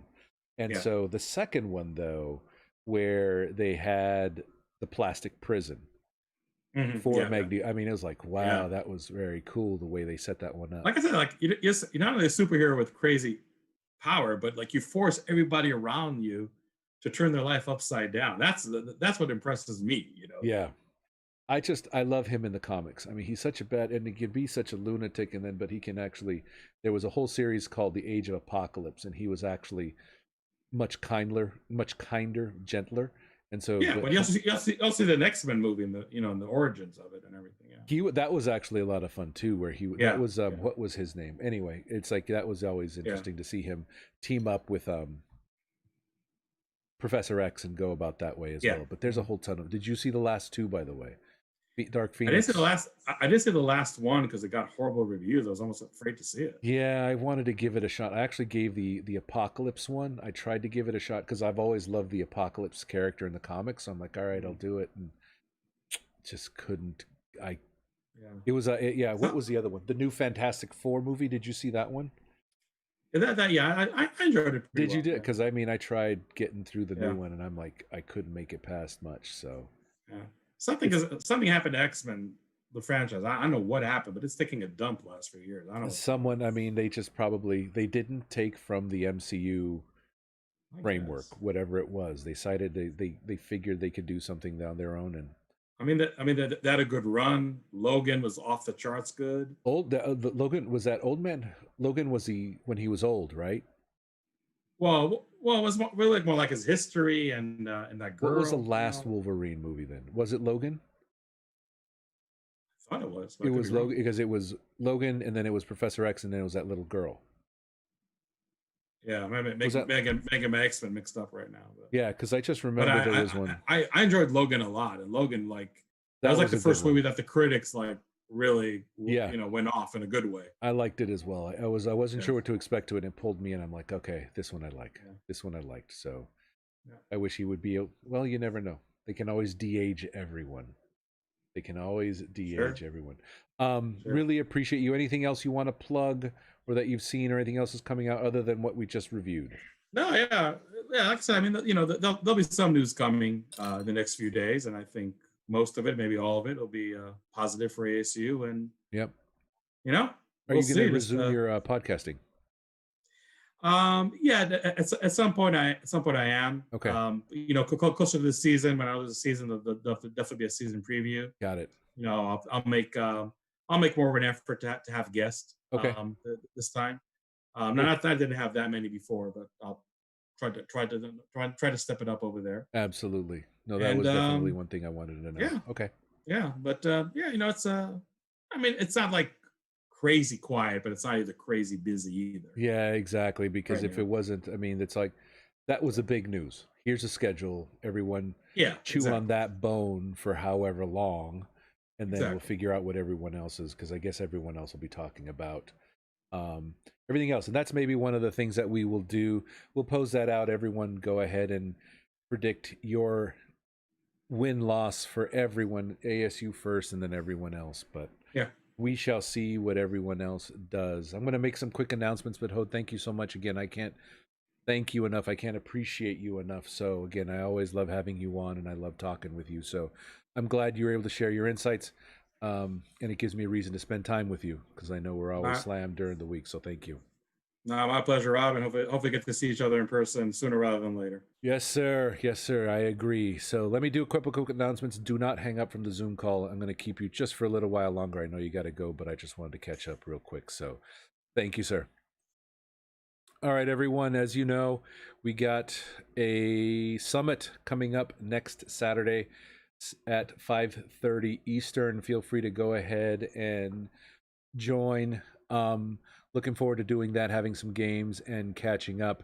Depending on the news, we'll see who we be able to get. I know Hode was able to join us, and I know Jeff Metcalf was able to join us. So we'll see what happens next week from a news perspective. Maybe we can get some insight on that one as well. But it'll be a good evening. Make sure you go ahead, have yourself your drink ready, and being able to be part of that. But really appreciate all of you being able to be out here again. Many thanks to Hod of Devil's Digest being part of the show, changing the calendar, showing us the August picture, and being a good sport about that. But everyone on the chat, thank you so much for being part of the conversation as well. As always, be sure to subscribe to me on YouTube.